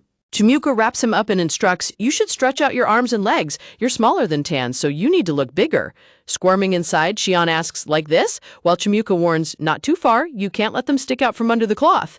Hearing approaching footsteps, a silver-haired knight at the entrance perks up and turns around. Chamyuka walks forward under the starry night, carrying a large white bundle that completely hides Xian. Approaching the entrance, the guard bows respectfully and says, "Greetings, young master." The guard informs him he's inside the tower. Chamyuka closes his eyes and replies, "All right then," as he prepares to move forward. The guard stops him with his spear, saying, "My apologies, but his grace has forbidden you from entering the tower." Chamyuka calmly counters, "I know, I'm only dropping Tan off. I'll be right back out." Staring at the bundle suspiciously, the guard demands, "Then send him in from here." Xian's heart beats wildly in fear inside the dark cloth as Chamyuka quickly thinks on his feet, replying, "Tan's asleep. Will you carry him in then, Sir Knight?" Chamyuka stares the guard down and challenges him, "You're not to set foot inside the tower under any circumstances, and you're not to let Tan go outside on his own. Aren't those the orders you're supposed to prioritize above all else?" The guard breaks into a nervous sweat, realizing Chamyuka has successfully trapped him with his own conflicting orders. Reluctantly, the guard yields, stating, "Only for a moment." As the massive doors of the tower swing open to reveal a bright light, the guard anxiously whispers, "You mustn't let his grace catch you." The guard watches with a stressed and worried expression as Chamyuka enters. The heavy door slams shut with a loud thud, locking Chamyuka and Xian inside the dim, blue-lit hallway. Feeling the bundle wiggle, Chamyuka whispers, "We're in the clear now," as Xian begins to squirm. With a swift rustle, the white cloth is pulled away. Xian lets out a massive sigh of relief, gasping, "Phew." A close-up of Chamyuka's golden eye shows him silently watching Xian's reactions. Xian catches his breath and gasps, "We actually made it in somehow. I can't believe that worked." Chamyuka simply responds, "Yeah." Looking around the grand, shadowy corridor, Xian mutters, "But this place?" Xian gazes up at the majestic wooden spiral staircase winding into the dark, thinking, "I've been wondering since we came in. This is the same tower His Grace brought me to last time, isn't it?" Chamyuka's gaze suddenly turns terrifyingly sharp as he glares down at Xian, saying, "You certainly got a good look at it. I'm sure I told you to keep your eyes closed," causing Xian to flinch in sheer guilt. Chamyuka walks forward inside the dim hall, telling Xian, "Forget it. We've come this far. There's no point hiding it now." Xian looks on in surprise as Chamyuka commands, "Just follow me." Xian quickly runs up the stairs after Chamyuka, responding, "Oh, yes." Chamyuka stops in front of a grand, ornately decorated wooden door and announces, "It's this room." As they walk, Chamyuka explains, "Tan's coffin is in here. Father is probably with Mother on the top floor, right above us. If we're careful, we shouldn't run into them." Chamyuka pauses and turns back, saying, "By the way." Chamyuka looks at Xian and bluntly asks, "Is your stamina really that bad?" Xian looks back at him with an extremely offended and exasperated expression. A cute layout of the tower displays their current location near the top as Xian angrily protests, "We climbed almost all the way to the top without taking a single break. Any normal person would be tired after that." Chamyuka opens the door and says, "We have to leave as soon as I grab the coffin, so catch your breath while you can," to which Xian tiredly groans, "Okay." Huff. Xian gasps in astonishment as he steps into the room. The room is filled with beautiful, magical laboratory apparatuses, shining instruments, and glowing blue flowers. Looking around, Xian thinks, "Whoa, a laboratory? Or maybe a workshop? Is this where Lady Astrid used to work?" As Chamyuka suddenly utters, "It's gone." Chamyuka kneels on a glowing magic circle on the floor, frantically searching as he says, "It should be right here." Chamyuka stares blankly in defeat, announcing, "Tan's gone." Xian stands completely stunned by the sudden news. Chamyuka breaks into a sweat, wondering, was the coffin moved somewhere outside the tower? Chamyuka's inner thoughts drift, but if they were going to keep it somewhere else, why take it from me in the first place? Xian gazes at the kneeling Chamyuka, wondering, they moved it? Why? Where? Reaching his hand down to the glowing circle, Xian wonders, if it isn't here, then where could it be? As Xian touches the circle, a powerful magical resonance surges, causing his purple eye to glow. In a vision of the past, the Grand Duke stands in the dark tower, holding a glowing lantern. A close-up of the Grand Duke shows a cold, sorrowful expression on his handsome face. A beautiful woman named Astrid lies asleep inside a glowing glass coffin surrounded by lilies and roses as the Grand Duke mutters, "Astrid." A close-up shows the Grand Duke looking down with deep sadness. Looking at his sleeping wife, the Grand Duke promises, "Tomorrow, I'll come back." The Grand Duke turns away with his lantern, causing the water around Astrid's coffin to ripple. As the ripples spread, the Grand Duke whispers, "Astrid," only for a strange rumbling to begin. The Grand Duke looks around in shock as the entire room shakes violently. Outside, the guards look up in terror as the massive stone tower rumbles, shouting, The tower!" Cracks form rapidly and debris begins to fall as the tower starts to collapse. Huge stone pillars shatter and crash down as a guard screams, "It's coming down!" Water splashes violently in the chaos as a blazing fire erupts below. In another memory, Letitia's sister comforts her wet, crying younger self in a burning room, saying, "It's okay, Letty, you can do it," while Letty cries, "Sister, no, I'm scared." Letitia tearfully protests, "Then what about you, sister? If only I get out, what will happen to you and the others?" As people scream around them to break the door down, Letitia insists, "I'm not going, I'm staying with you." Letitia cries out, "I'd rather just die herewith," but her sister grabs her tightly, yelling, "Letitia!" Letitia's sister looks at her with absolute desperation and love, leaving Letitia silent and stunned. A man runs past the flames, shouting, "Eerie, hurry, you have to go now." A small, narrow gap under the burning debris is revealed as the only escape route. The man tells Letitia, "The passageway has almost collapsed too, but it seems less blocked. You're small, so you should be able to pass through it just fine." Letitia turns to look back one last time, framed by a gorgeous bouquet of yellow flowers. Letitia sees her beloved family and friends smiling warmly at her. Her family reassures her, saying, "We'll be fine, Letty. We'll follow you out soon." They urge her onward, calling out, "Go, hurry, get out, don't look back." A hand tightly grips the ledge as Letitia is told, "Hurry before this place collapses further. Don't worry, you have to get out for us to live. Get out as fast as you can and seek help from the outside." Letitia crawls into the dark passageway, crying as she realizes that's a lie. With a fire this big, there's no way people outside don't know. They must have already started trying to put it out. The fire's just too big for them to control. Letitia continues crawling through the narrow, dark tunnel, thinking, I have to go. Pitch blackness with no sense of front or back. I can't even tell if I'm moving forward or just going in circles. Losing consciousness, Letitia thinks, is the reason my vision keeps fading because it's so suffocatingly tightly closed on all sides? Or because I'm exhausted and getting sleepy? Or simply because my eyelids are slowly closing? Xian suddenly wakes up back in the present as Chamyuka calls out in alarm, "Prince!" Xian looks around in a daze, trapped under the collapsed tower ruins, and asks, "Huh? Where is the tower?" Chamyuka asks tiredly, before breaking the grim news. The tower collapsed and we're trapped. Xian looks up in stunned silence as Chamyuka asks, "Are you coming to your senses now?" Asking how he is feeling, Chamyuka listens as Xian replies, "My arm got scraped a bit, but other than that, I think I'm fine." Sitting together in the dark, debris-filled room, Xian looks at Chamyuka and optimistically says, "I guess you could call this lucky, right?" Chamyuka stares blankly and dryly counters, "Being that positive is practically a disease, or did you hit your head wrong when you fell?"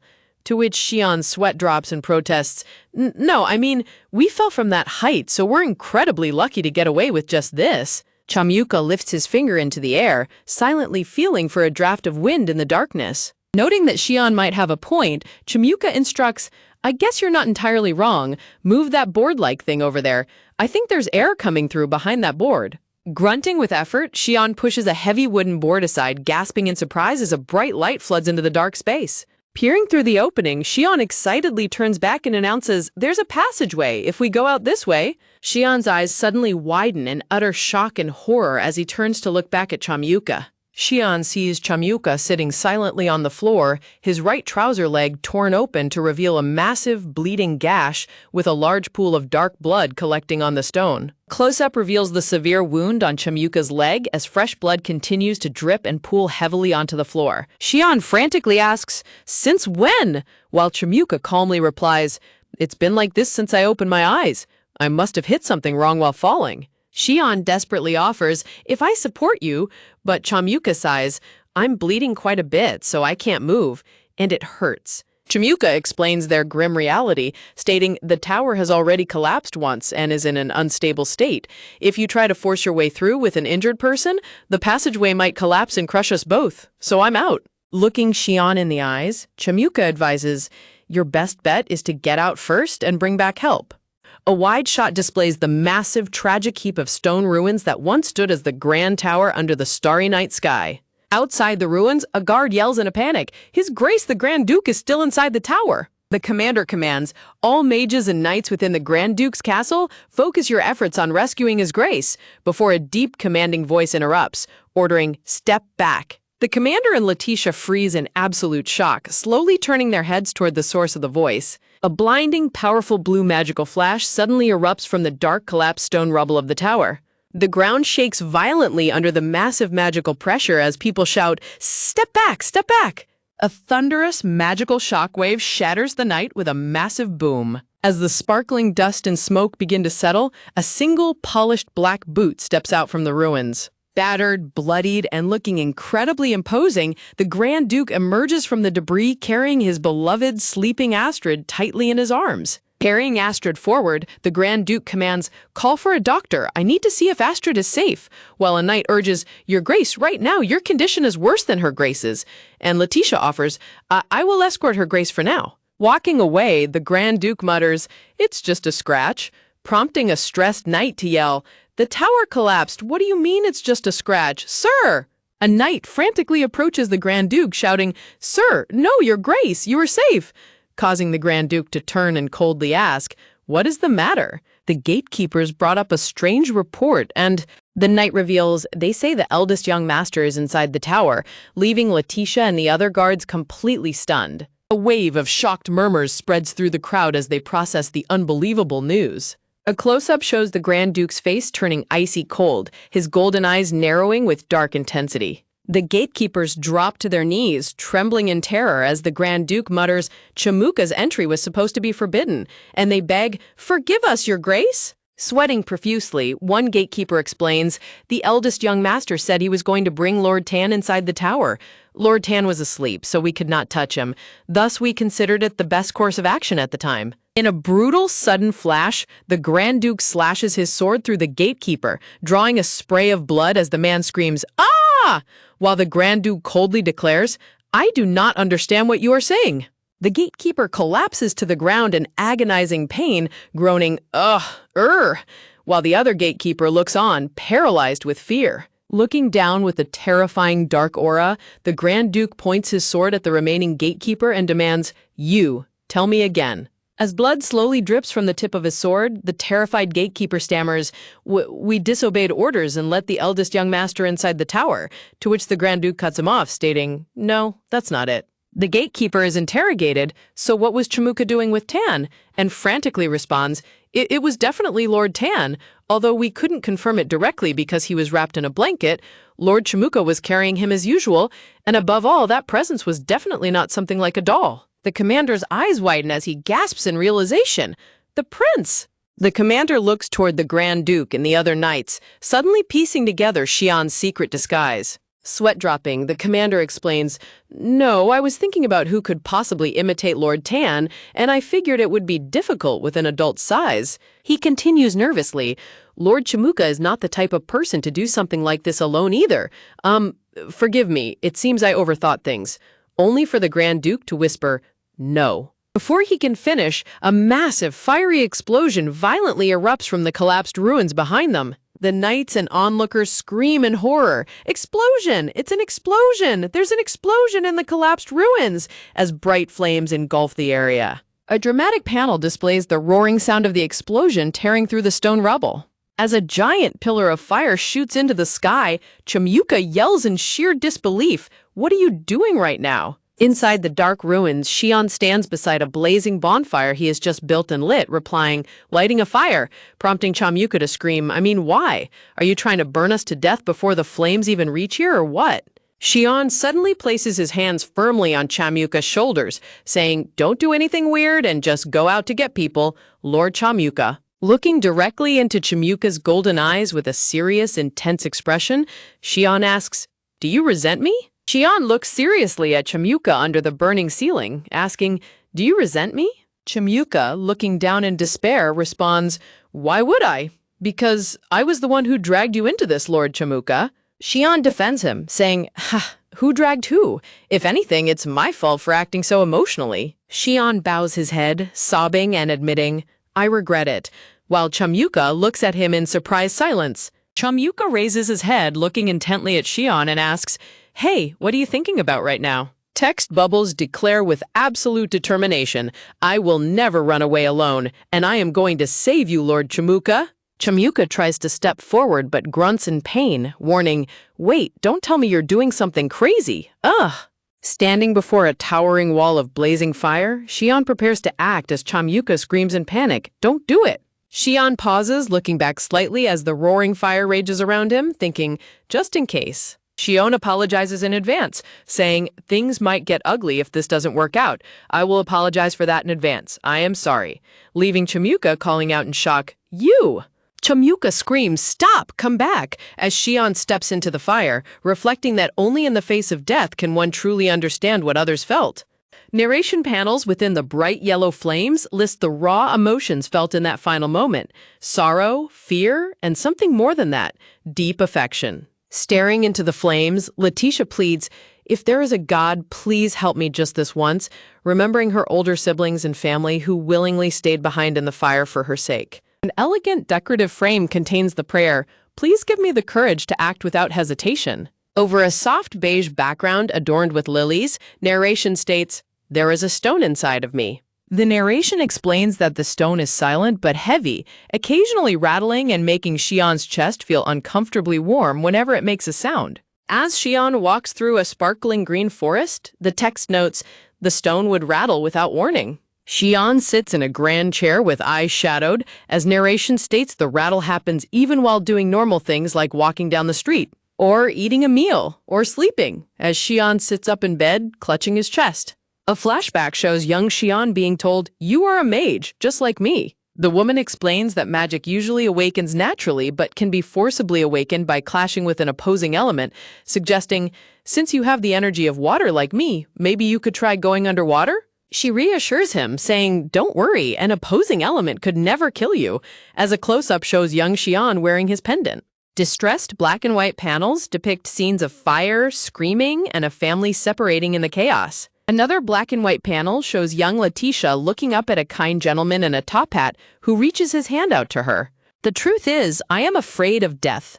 A burning building with charred figures is shown as text describes fire as red, hot, agonizing, and leaving nothing but pitch-black ashes. A drawing of a skull appears alongside the line, "But what I fear more than death?" Young Letitia is shown huddled alone amidst massive ruins, with the text concluding, "is life." Letitia looks forward with a hollow gaze, thinking that surviving alone, reeking of soot, is what truly terrifies her. Footprints leading away from ashes are shown as she reflects that living like a living corpse is far more terrifying than burning alive. Wisps of smoke curl upward as the text states, "Just like Lady Astrid said, I turn out to be such an incredibly powerful mage that I don't die in these flames, but end up living instead."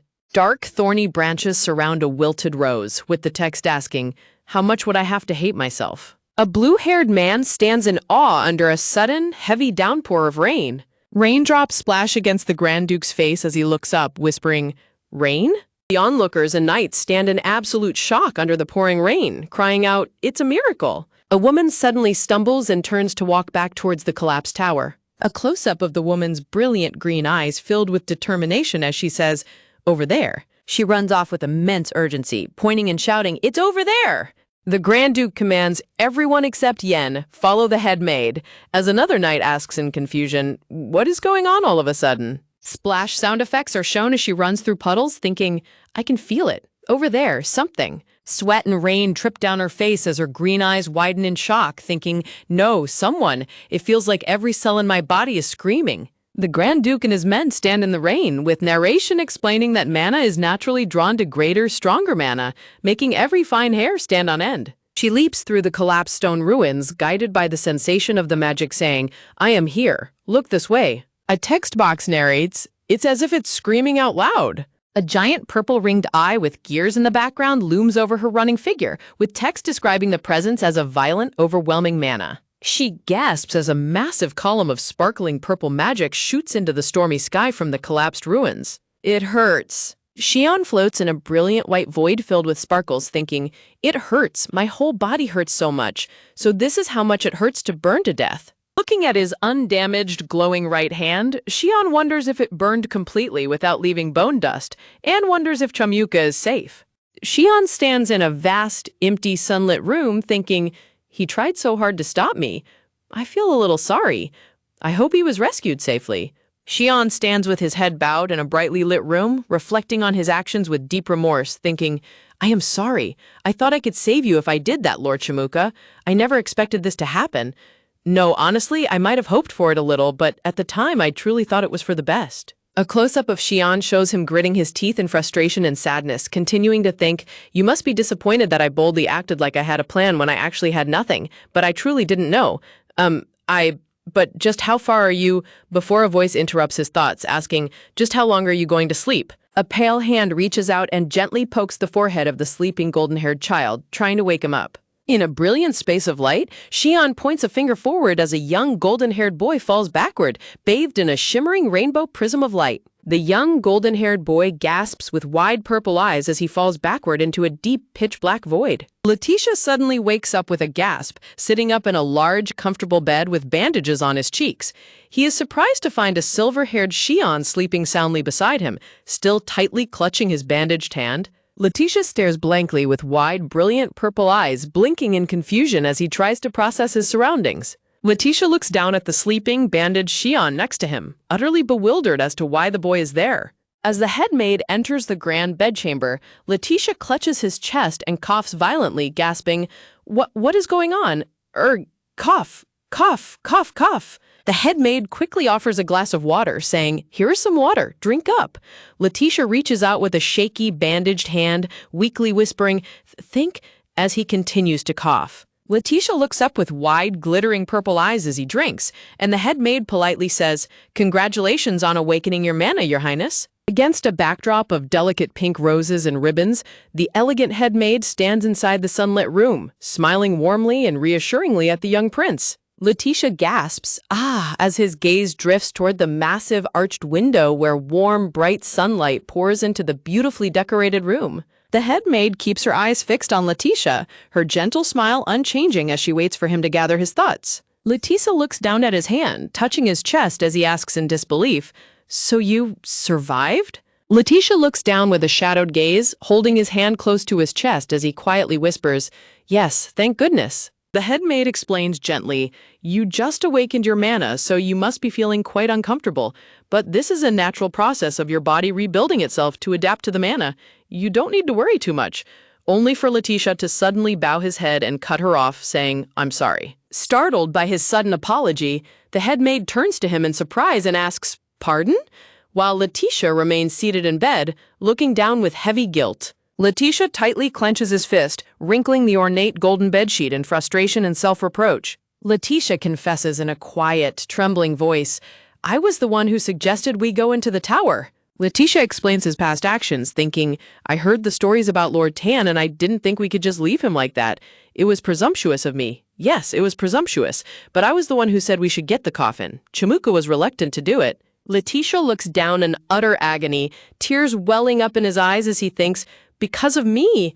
Just why? Looking at his own hands in the dim light of the room, Letitia questions himself bitterly, wondering, why? Then why couldn't I do it back then? Letitia's mind races with dark, self-deprecating thoughts as he wonders, was I not desperate enough to awaken? Was it a matter of my willpower? Tormented by the painful memories of his past, Letitia blames himself, thinking maybe it was because I didn't face a life or death crisis, because my family protected me. I could have done it. I could have saved everyone. He then declares aloud, I was the one who put Chamuka in danger. I'll take whatever punishment. The head maid raises her hand in surprise and interrupts Letitia's self-punishing rant, asking, wait, I'm sorry, but what are you talking about? The head maid explains the situation to the bewildered prince, saying, We were able to rescue Chamuka, all thanks to you, Your Highness. The fire was quickly put out thanks to the rain you summoned. She reassures him, saying, If you're saying this because of Chamuka's injuries, his wounds are fine. The doctor said he would make a full recovery with no lasting side effects. Letitia looks down with a sorrowful expression, still filled with guilt as he mutters, He wouldn't have gotten hurt in the first place if it weren't for me. The head maid sweats slightly at Letitia's persistent stubbornness and self-blame, feeling a bit helpless. The head maid speaks up again, saying, Your Highness, I wasn't the one who brought the eldest young master here. Letitia blinks in surprise as the head maid adds, What I mean is, the head maid explains, even though the doctor said he needed absolute rest, the young master stubbornly left his room and came down the stairs with his injured leg to find you. Letitia gasps in sheer shock, asking, What? Why? To which the head maid responds, Only the young master knows the reason, but he's been checking on your condition every day and staying by your side. The head maid looks at Letitia with a soft, understanding gaze, saying, And even though you say this is your fault, Your Highness? In a flashback, Xian states firmly, It is my fault. Xian stands with his head bowed before the Grand Duke, who sits in an armchair, while the commander and the head maid stand in the background, listening to his explanation. The Grand Duke, looking deeply serious and intimidating, questions Xian, saying, So you're saying it was your idea to sneak into the West Tower to steal Tan's coffin? Xian does not back down, looking down slightly as he firmly replies, That's right. Xian continues to take all the blame, saying, I dragged the prince into the tower on my own accord, and this happened. It is my mistake. Hearing this, the Grand Duke's sharp golden eyes focus on him as he asks, Did you know that the prince is a mage? Xian admits honestly, I did not. He didn't seem too sure of it himself, but Xian reveals the truth of Letitia's bravery, saying perhaps he thought there was no other way out because of my injuries and the explosion, but the prince walked into the fire of his own volition. The head maid and the commander both gasp in shock. The Grand Duke turns his attention to the head maid, calling, "Head maid." She quickly responds, "Ah, yes, it is a viable method. However, forcefully awakening through an opposing element is quite a violent approach." The Grand Duke closes his eyes, his expression heavy with grim realization as he remarks, "He must have felt the burning pain in its entirety." Xian sits silently on his bed in the dark room, his head bowed, as a heavy silence fills the space between him and his father. The Grand Duke looks at his son and sighs softly, telling him, "Understood. Rest until your body is fully healed." The head maid smiles warmly at Letitia, telling him, "His Excellency doesn't know your side of the story yet, and even though I've realized that your accounts differ, I will pretend I didn't hear what you just told me." She stands watching Letitia as he sits quietly on the edge of the large chair, his head bowed in deep thought. Letitia looks down with a soft, gentle smile, his eyes shining as the head maid whispers, "You saved his life." Letitia turns his gaze back to Xian, who is sleeping peacefully beside him, breathing softly as he continues his recovery. Letitia looks down at his hand, realizing it feels completely numb as Xian continues to hold it tightly. Looking at the bandaged hand holding his own, Letitia wonders in confusion, why is he holding it so tightly? He's hurt and can't even move anyway. Letitia remembers the sensation of his dream, where a hand desperately reached out to clutch another sleeve in a dark void filled with sparkling lights. As a glowing trail of light arches above him, Letitia continues to reflect on the deep, inexplicable connection between them. Glowing blue text boxes narrate his lingering thoughts. "Because I was a handful of ashes in my dream, fluttering lightly with no hands and no feet?" In his mind's eye, Letitia envisions himself leaning desperately against Xian, holding him tightly in a void of pure light and shadow. Seated in his bed with bandages on his cheeks, Letitia looks down, quiet and lost in his own complicated thoughts. Letitia turns to the head maid and asks, "By the way, Hilda, how exactly were we rescued that day?" To which Hilda replies, "It makes sense that you don't remember much, Your Highness." Hilda recounts the rescue in a flashback, explaining, "By the time the knights and I arrived, you had already opened a path." In the flashback, a young Letitia with glowing, brilliant purple eyes stands resolutely in the pouring rain, supporting a heavily injured, unconscious Xian. Xian completely loses consciousness, collapsing forward heavily into the rain. Xian's collapse causes a panic as voices shout through the stormy night. "Your Highness, the eldest young master is injured. Escort him to the castle at once." Before Hilda narrates, "You fainted right then and there." Looking shocked, Letitia stammeringly realizes, "You fainted right then and there, even though I couldn't call for help." Hilda explains the mystery of how she found them, saying mana has a tendency to be drawn to stronger mana. Mages are also affected by this, so they feel a natural pull toward a mage stronger than them. Letitia looks up at her with wide eyes, completely amazed by this new revelation about mana. A humorous chibi panel depicts Hilda being buried up to her neck in a potato field by a stern Xian, as she sweat drops and says, "And even buried me in a potato field once." A caption explains she awakened her mana during this ordeal, leaving Letitia to sweat drop and ask, "Excuse me?" Returning to the present, Hilda stands before Letitia in the grand, dimly lit hallway and explains, "That was how I managed to find you, Your Highness." Letitia listens in surprise as Hilda adds, "I should have known when Lord Tan started seeking you out every night. I was quite oblivious." Letitia then asks, "What about Lord Tan?" Hilda explains, "Lord Tan has a mana circuit as well, plus he can sense it much more sensitively than a person." A memory shows Letitia happily playing with the massive white wolf, Tan, as he realizes, so that's why Lord Guyan. Letitia inquires, "Now that you mention it, what happened to Lord Tan? I think I heard that both Lord Tan and his coffin were still in the tower." To which Hilda responds, Lord Tan." Hilda continues, "Well, the coffin was in the tower, just placed on a different floor." Letitia gasps in alarm. "Then the coffin?" Speech bubble reassures him, saying, "Don't worry, it didn't break because there were several layers of protection magic on it." Beside him, a groaning voice mutters, "It's a bit of a stretch to say it's safe," as Xian slowly starts to stir and wake up in bed. Surprised to hear him speak, Letitia turns and asks, "What do you mean? You just said the coffin didn't break." Letitia gasps, "Huh?" in utter bewilderment as a cute, silver-haired child suddenly jumps onto his bed, barking, "Woof!" against a backdrop of beautiful pink roses. Letitia is left completely speechless and shocked as the adorable, blue-eyed, silver-haired toddler happily hugs him with a bright smile.